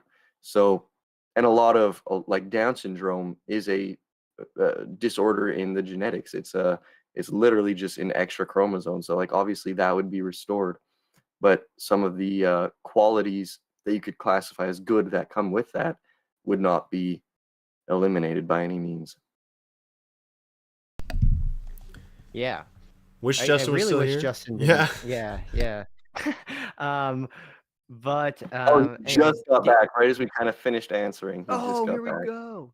We're back. I think we're back. Why is we in the stage? He's not going to talk. I know. I don't know, man. Okay. All right. Apparently my camera's trying to figure out if I exist. You exist. Okay. Well, I guess I don't need its affirmation, right? All right. So forgive me, gentlemen. So what I was saying, and I don't know where I got cut off, but basically, I used to provide support services for individuals who had disabilities. Okay. And one such individual had gotten a mosquito bite when he was a child and ended up having a fever that basically cooked his brain, and he didn't develop past about 2 or 3 years old. I could see, I used to go to basketball games with him, and he would have a lot of joy, and he would be able to give joy to the people around him. And actually, many times people, families that have a child with disabilities in them actually tend to be happier than families that don't. However, and so you could say in that way, this gentleman was able, even though he was 60 years old, he was able to participate in the image of God and do and create and things like this. Now, I do have another case or story. Let me just, Jiminy Christmas, this thing. Let's just do this. There we go. That's what's going on. All right. So I have this other situation though, where I remember seeing a woman who was maybe late 50s. Okay. And she had never developed at all past infancy at all. So she was in a stroller. She cried much like my infant cried, or my infants have cried. She would drink from a bottle. She was not able to regulate swallowing, easily. Like you couldn't give her solid food. And very much so was basically a burden on everyone around her. And there was very little that she could, I guess what you would say, give back or offer back. Right. And so my great concern about some of these image of God conversations is that I think that there's a large portion of people who end up being excluded within the minds of others about what the image of God is, right? And so I want to make sure that if you're not careful, you can have theological justifications for eugenics arguments and things like that, right? So I want to hear what you guys have to say about that, and if you guys consider that on topic or not. But that was one of the first things that came out of my mind when you were talking and describing the image of God. Thank you. Yeah, that's a great question, and we did our best to answer it. I think well, one thing we would say is the linking of image of God with rationality is like that's exhaustive of the image of God. Maybe it's found in certain fathers, maybe. There is sort and I do think, rationality is clearly one of the things that differentiates us from animals, right? And animals aren't the image of God. So there's something to that. But also I made the point about my priest, Father Lawrence Farley. He did this whole lecture that I clipped for my channel. There's a short on my channel, one of our most popular shorts on I had a clickbaity title. It's why Orthodox priest explains why there's two genders. And Father Lawrence makes a point that image of God in Genesis is connected to sexuality and reproduction, because it's not said that Adam is the image of God. It's Adam and Eve together, male and female. He created them in the image of God. He created them. So that means that male and female together, the human family together as a unity in distinction of male and female, the human family is the image of God. And it's by being in the image of God, by being in the human family, that all of us individually are images of God. It's like how each particle of the Eucharist is the full Christ. And yet you don't just want to separate all the particles, you leave it in one cup. It's like, it's a unity and distinction idea. And that's how we should understand the image of God, so that, yes, the image of God is intrinsically connected to rationality, because that's a uniquely human capacity, and intrinsically connected to sexuality and reproduction. But does that mean that a celibate is less of the image of God? That's not what that means. It's well, now Father Lawrence didn't actually get into the theological reason why it's not, but and I'm sure maybe Nate or Allhart could articulate that more. And then Allhart was also talking about how the inability, at least in this life, to actualize certain potentials of human nature does not mean you have the human nature any less. So Allhart would be able to articulate that. So, for example, the ability to fully actualize the human capacity of rationality, just because you cannot in this life actualize that potential of human nature doesn't mean you have the nature any less. That is not a Christian understanding of nature and substance. So maybe Allhart could speak on that.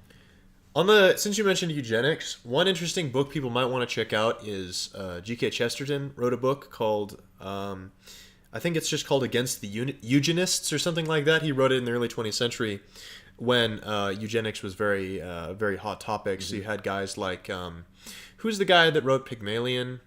George Bernard Shaw. So like you had guys like that, these kind of, and people mistake the kind of political slant associated with eugenics. It was associated with progressivism. Capital P progressivism in the early 20th century was preoccupied with eugenics, especially in the Anglosphere. People were obsessed with eugenics. Margaret Sanger, another example. So if you want a good book kind of arguing against eugenic thinking, I think a good example of that would be Chesterton's book on the subject. There's another thing I was going to say about... Oh, yes. Our friend Eric Erval, he did a debate with Uber Boya, who's this Nietzschean guy, on Keith Woods' channel.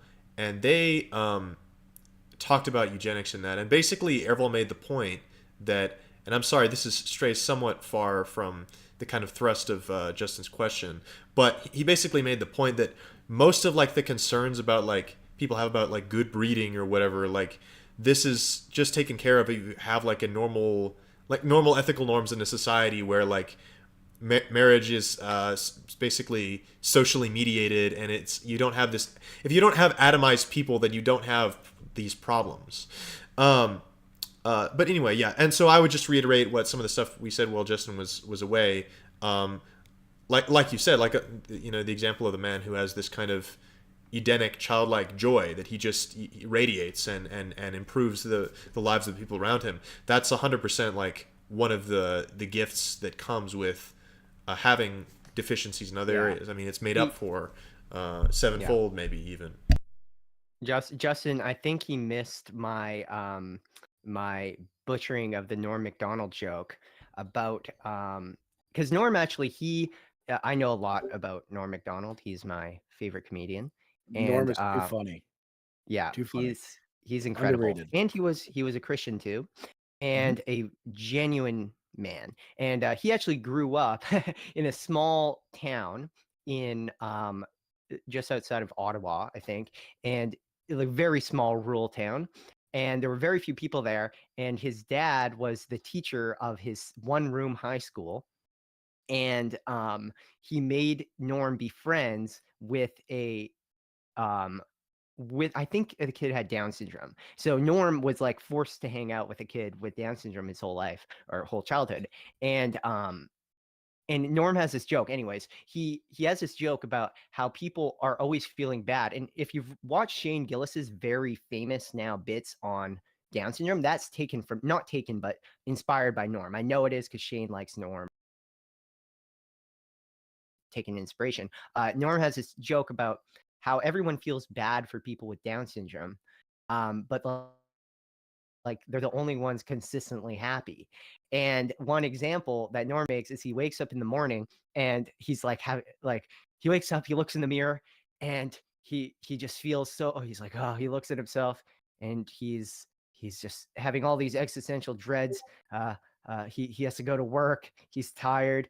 And he's like, at that point, I would love to have my retarded friend go, I like bananas. They're yellow. And and what the point about that is actually like a very philosophical point deep down in that is that like that able to just glory to rejoice in God's creation is something I think children have very specifically, like the ability to just be like, just play, just playing, like this immediacy, right? Not needing to instrumentalize everything. Like, oh, I like bananas because I can eat them and then it gives me calories so I can work more and make more money, right? No, it's, I like bananas because they're yellow, because they're great. They just are, they're a gift. And that sort of childlike love and immediacy, I think, is preserved into the eschaton. And I think that part of the sort of what we'd say the transfiguration and redemption of ourselves on the other side and in this life is precisely this return in some sense to the goodness in childhood, which I think a lot of us, if not all of us, lose to a certain extent. And that's why Christ says that if you do not become like these children, you will not inherit the kingdom of God. Yeah, Voodoo Woo will appreciate this question. I mean, do you know how magnets work? And I say that because my daughter is learning how to speak right now, and she's 3, right? And she's speaking a little bit, and we're playing with magnets, right?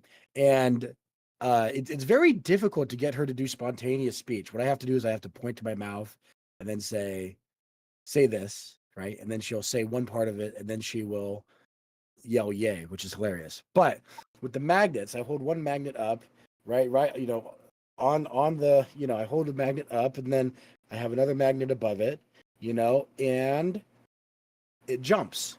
And my daughter, who is learning to speak, very clearly yells, "It jumped! It jumped!" Right? Which is great. So this kind of childlike wonder at the created world is, I think, a beautiful example of what you're describing. I tell my son, a lot of times we want to be good examples for our children, but that's kind of reverse, right? Chris Christ says that the children are our example, right? Unless a man is like one of these, right?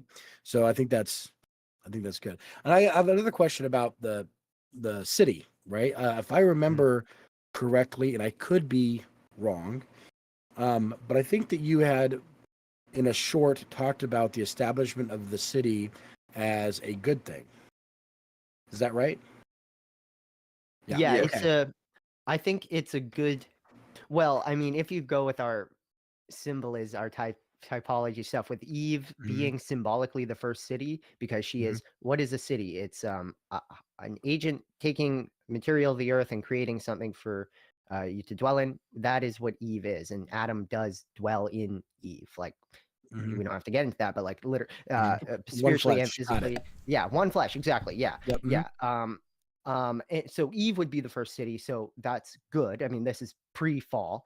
But then you have Cain City, which is the next city we see. The next time the language of building, this is architectural language. The first time is with Eve's creation from Adam's side, where it says the Lord built from Adam's side, architectural Mhm. language, and then it says Cain built a city. It's the same Hebrew word.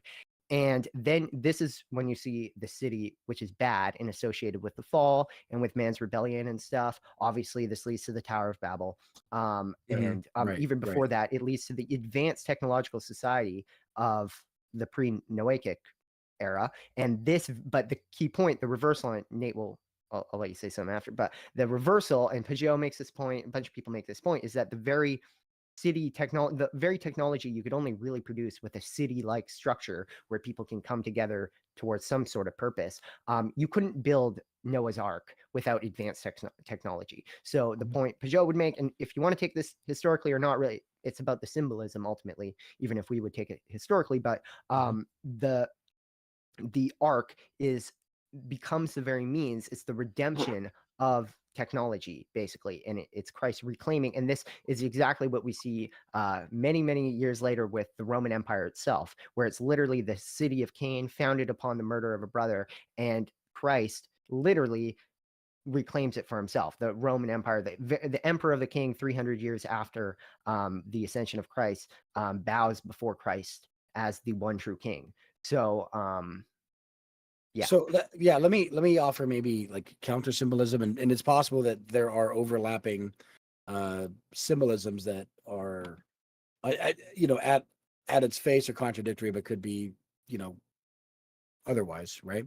When I think of the city being established by Cain, God puts a curse on Cain for the murder, and he says, you're not going to be able to get food from the earth anymore, right? And it seems like he goes and he establishes a city so that he can engage in trade, thus circumnavigating the curse of God. Because if he has a city, then he can purchase produce instead of producing it himself, right? And so, and then I think it's also interesting, right, where you have the person who establishes the city is a murderer, and as we know, urban crime and things like that, how cities become places where a lot of murder happens, right? And then apart from that, again, you talk about the Tower of Babel, and then we have this idea of Babylon being a city. We see, in the Book of Revelation, the concept of the city seems to be pretty bad, right? We do have Jerusalem, right, which is, I guess, the city on a hill, like the one good example, and of course heaven is kind of like that as well, right? But what I'm seeing in Revelation is a sort of return to the garden, going out of the city, but maybe I am reading wrong, and I'd like to hear what you have to say about that.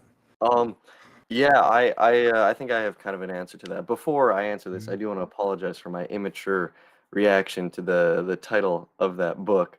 It Oh, caught me off guard. I had to turn yeah, off it does. I had to Yeah, turn off my camera and repent for a moment there, but we're back yeah, now. yeah. Too much shame, Actually, boys. Um, what's interesting about actually, this painting here, it's the Virgin Mary holding Christ, and many people are like, why is the kid so weird looking, right? And it's because the boy has Down syndrome, and you can tell because their toes are kind of their big toe is kind of more separated from the other toes and more pointed, and so is this child's on the cover. So this idea of the Madonna holding Christ, a child with Down syndrome, I thought was particularly compelling in this painting. But sorry, go ahead. yeah. Um, to specifically address the thing about like moving out of the city into the garden, uh, James Jordan has a series of lectures about the specific theme of going from garden to city and how that is a biblical theme. And while we do see a wicked example of like building cities, like in the person of Cain and the Tower of Babel in Babylon and Revelation, we see this wicked creation of a wicked city. Despite the fact that we see that, we also see a not just a redemption of cities. It's not just a matter of like God isn't just going to destroy it, he's going to redeem it. It's a matter of the whole task of humanity from the start was to create cities, was to create architecture, was to create infrastructure. And I think the biggest piece of evidence for this is just in the fact that what image of God entails in Genesis 1 is that we're supposed to do what God does. And the only thing that we see God do before that is create, right? Sure. And I mean, there's the whole cultural mandate of go out, be fruitful, and multiply, which is not just a sexual mandate. It's also just a mandate in the sense of go out and do stuff, go out and act. And it's like acting is inherently creative. In order to act, you have to be creating something, whether it's something intellectual or spiritual. Like in prayer, you are creating a relationship with God. Every form of action is a form of creation. And the only form of action that I can think of that isn't a form of creation would be self-relating actions, which are sinful. That's not to say that creating acts can't also be sinful. Obviously they can, because of like the city of Cain and all of that. But there's a reason that in Genesis 2, God shows Adam what is at the end of the 4 rivers that flow out of Eden. He tells him specifically, like, go here, there's gold here. Go here, there's precious stones. And he's showing Adam, look, you have to go out into these areas and you have to collect these things and you have to build something out of it. Build me a home. I just built you a home. I built you the Garden of Eden. I just built you a bride, which is, like Trey was saying, directly related to the home. I mean, feminine imagery Right. is just kind of like there intuitively. Obvious, right? Yeah, for sure. Mm-hmm. So now it's man's responsibility to join in on this task and kind of respond to God by doing what God just did. Instead of God doing it for the sake of us, we do it for the sake of God. We build God a home. And that's kind of exactly what we see happen in the redemption of pagan technologies. We see this act of redeeming them in a way that isn't just like, oh, I guess they're okay now. It is used to glorify God. The tabernacle was built out of the spoils of Egypt, right? The ark was built using the technologies of the wicked Canaanite line. And I think the reason that we see the wicked kind of have this advancement in technology compared to the righteous throughout the Bible is because pagans don't have moral responsibilities that limit them from trying certain technologies out. For them, it's just pure progress. It's just, oh, I'm looking forward. I'm going to do anything I can to achieve this goal of developing the human race, so to speak. And that's a point that James Jordan has made and a lot of other guys from kind of like the Theopolis crew make, where it's like pagans, they develop so much technology because they have no moral constraints preventing them from trying literally everything out.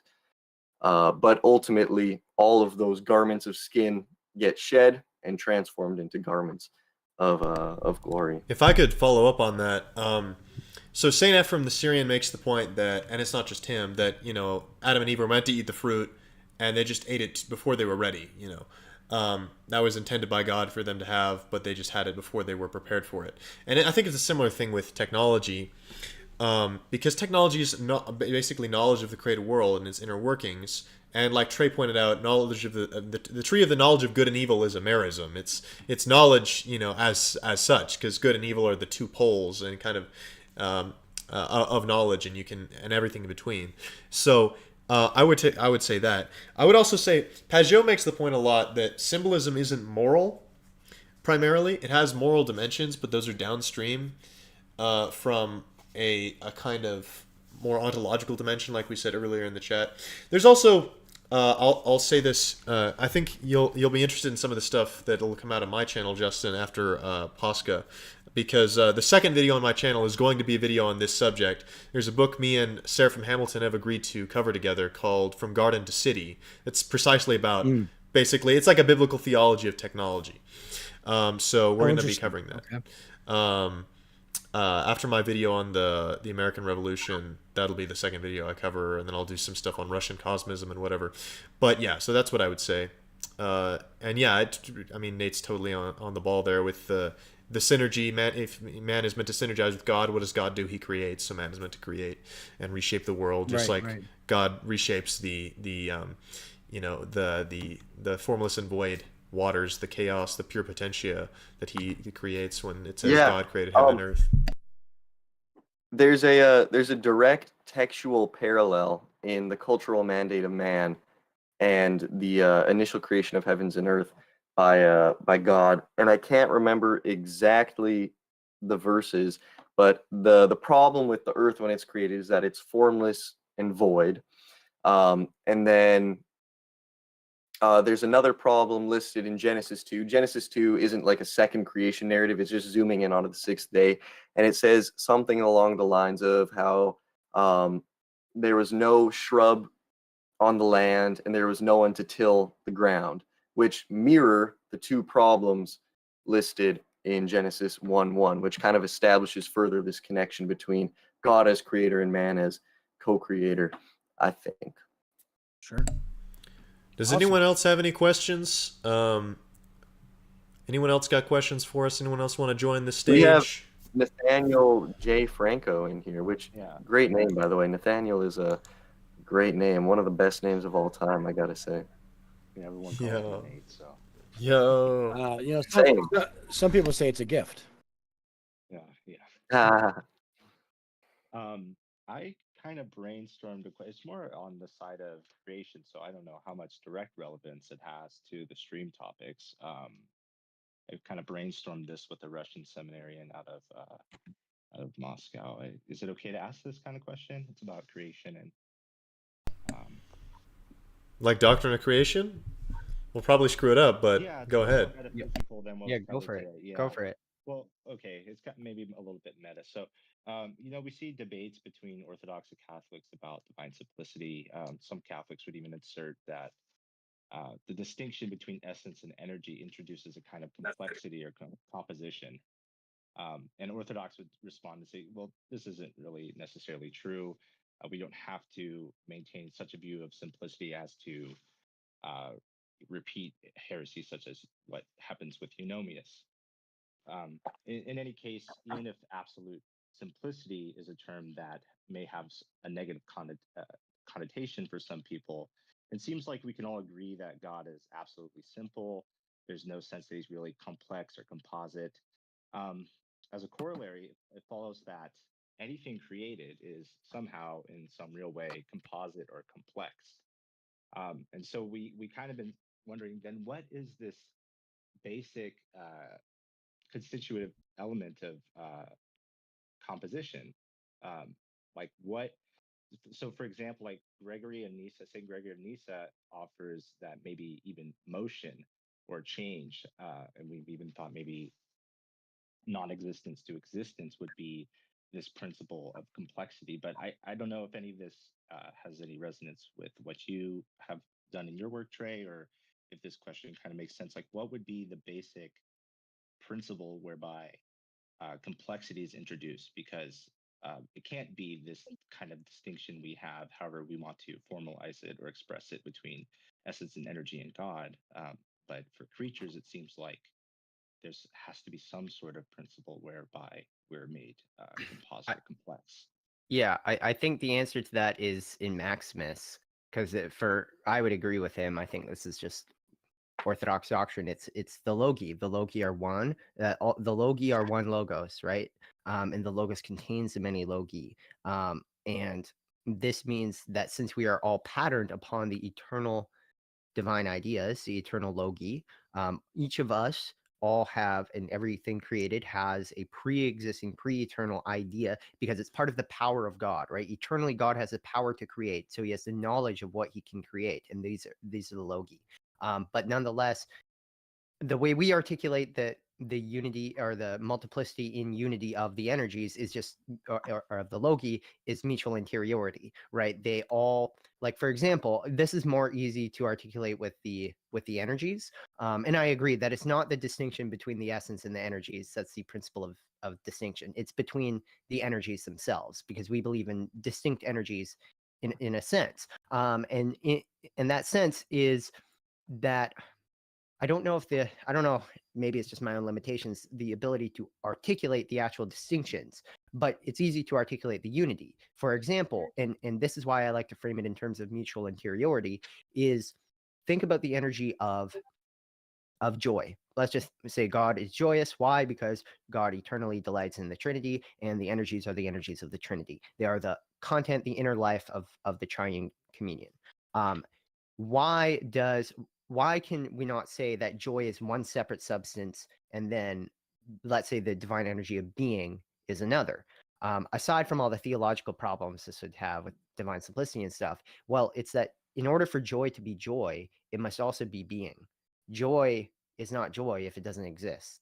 So that's just one simple example of showing how the mutual interiority of the divine energies. Joy also isn't joy if it's not living. So the energy of life is also interior to joy. And in this sense, there's one divine energy because there's one triune communion. So, but because God is infinitely bountiful, to use fruitful, to use the biblical terminology, there has to be a principle of some sort of distinction here, and that's how you can say it's kind of like a prism. There's a light from a prism. There's multiple.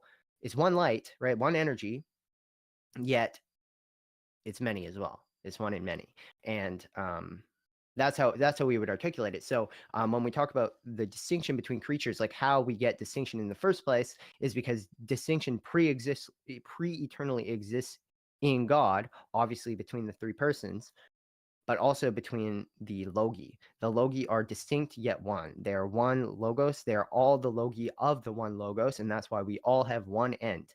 We're all going to be united to Christ, whether we like it or not.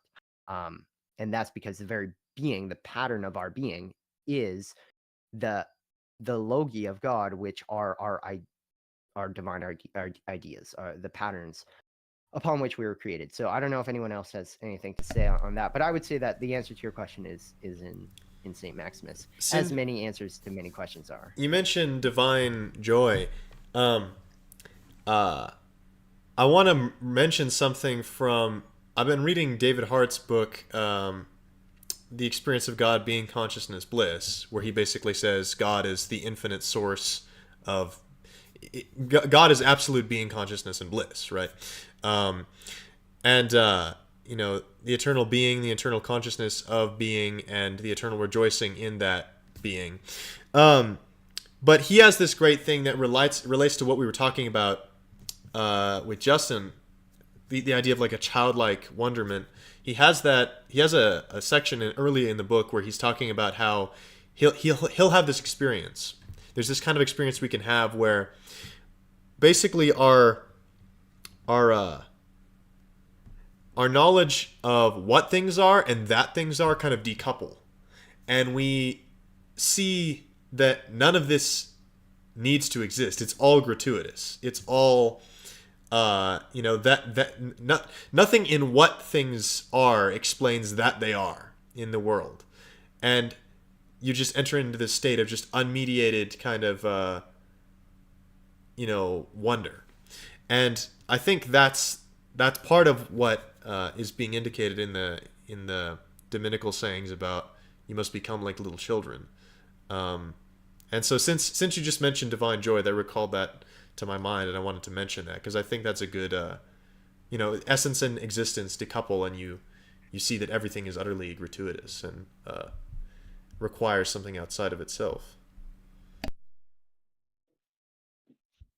Yeah, and this is actually, it's funny because Heidegger basically says the same thing. Like, this is when you have this realization, when you question your very being, it's like this existential moment, right?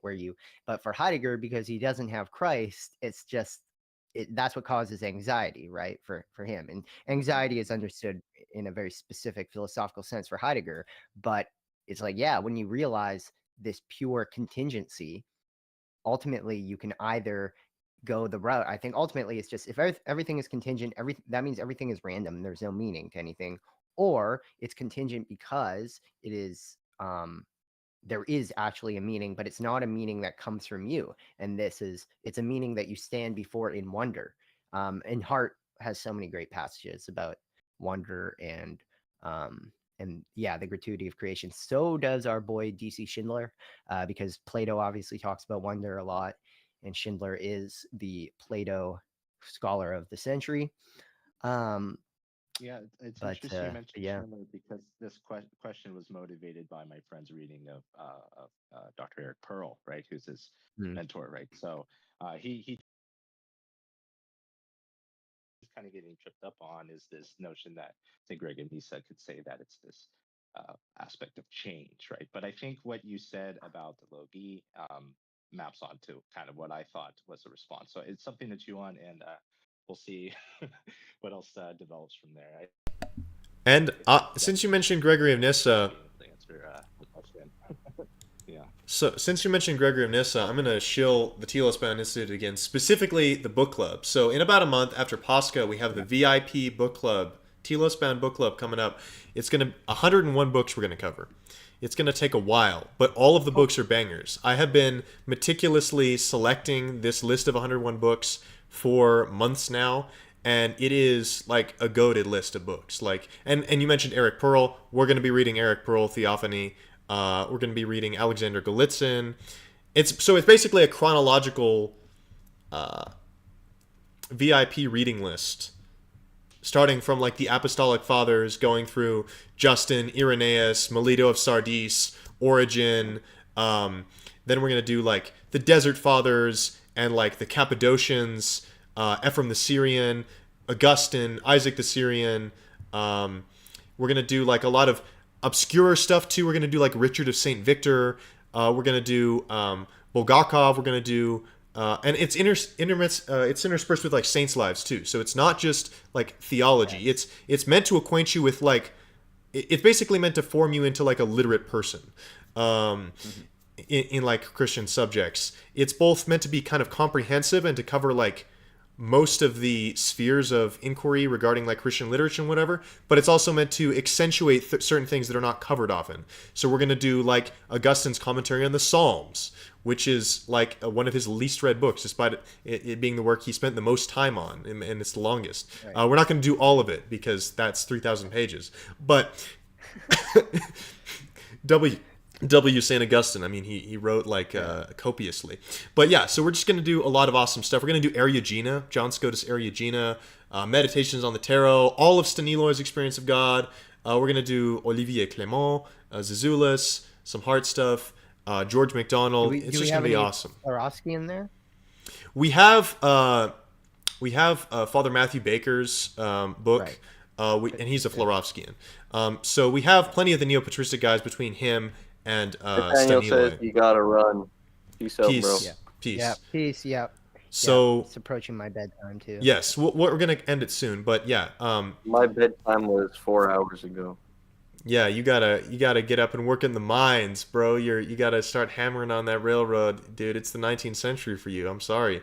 But yeah, it's just gonna be awesome. We're gonna do George MacDonald, Gregory of Nyssa. It's like the goated reading list.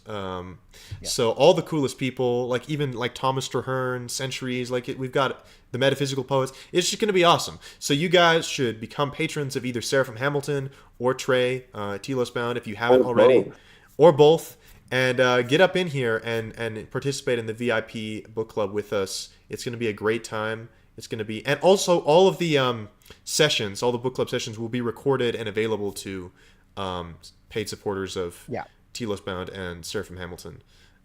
So something else I want to mention. We also have merch now. Yes.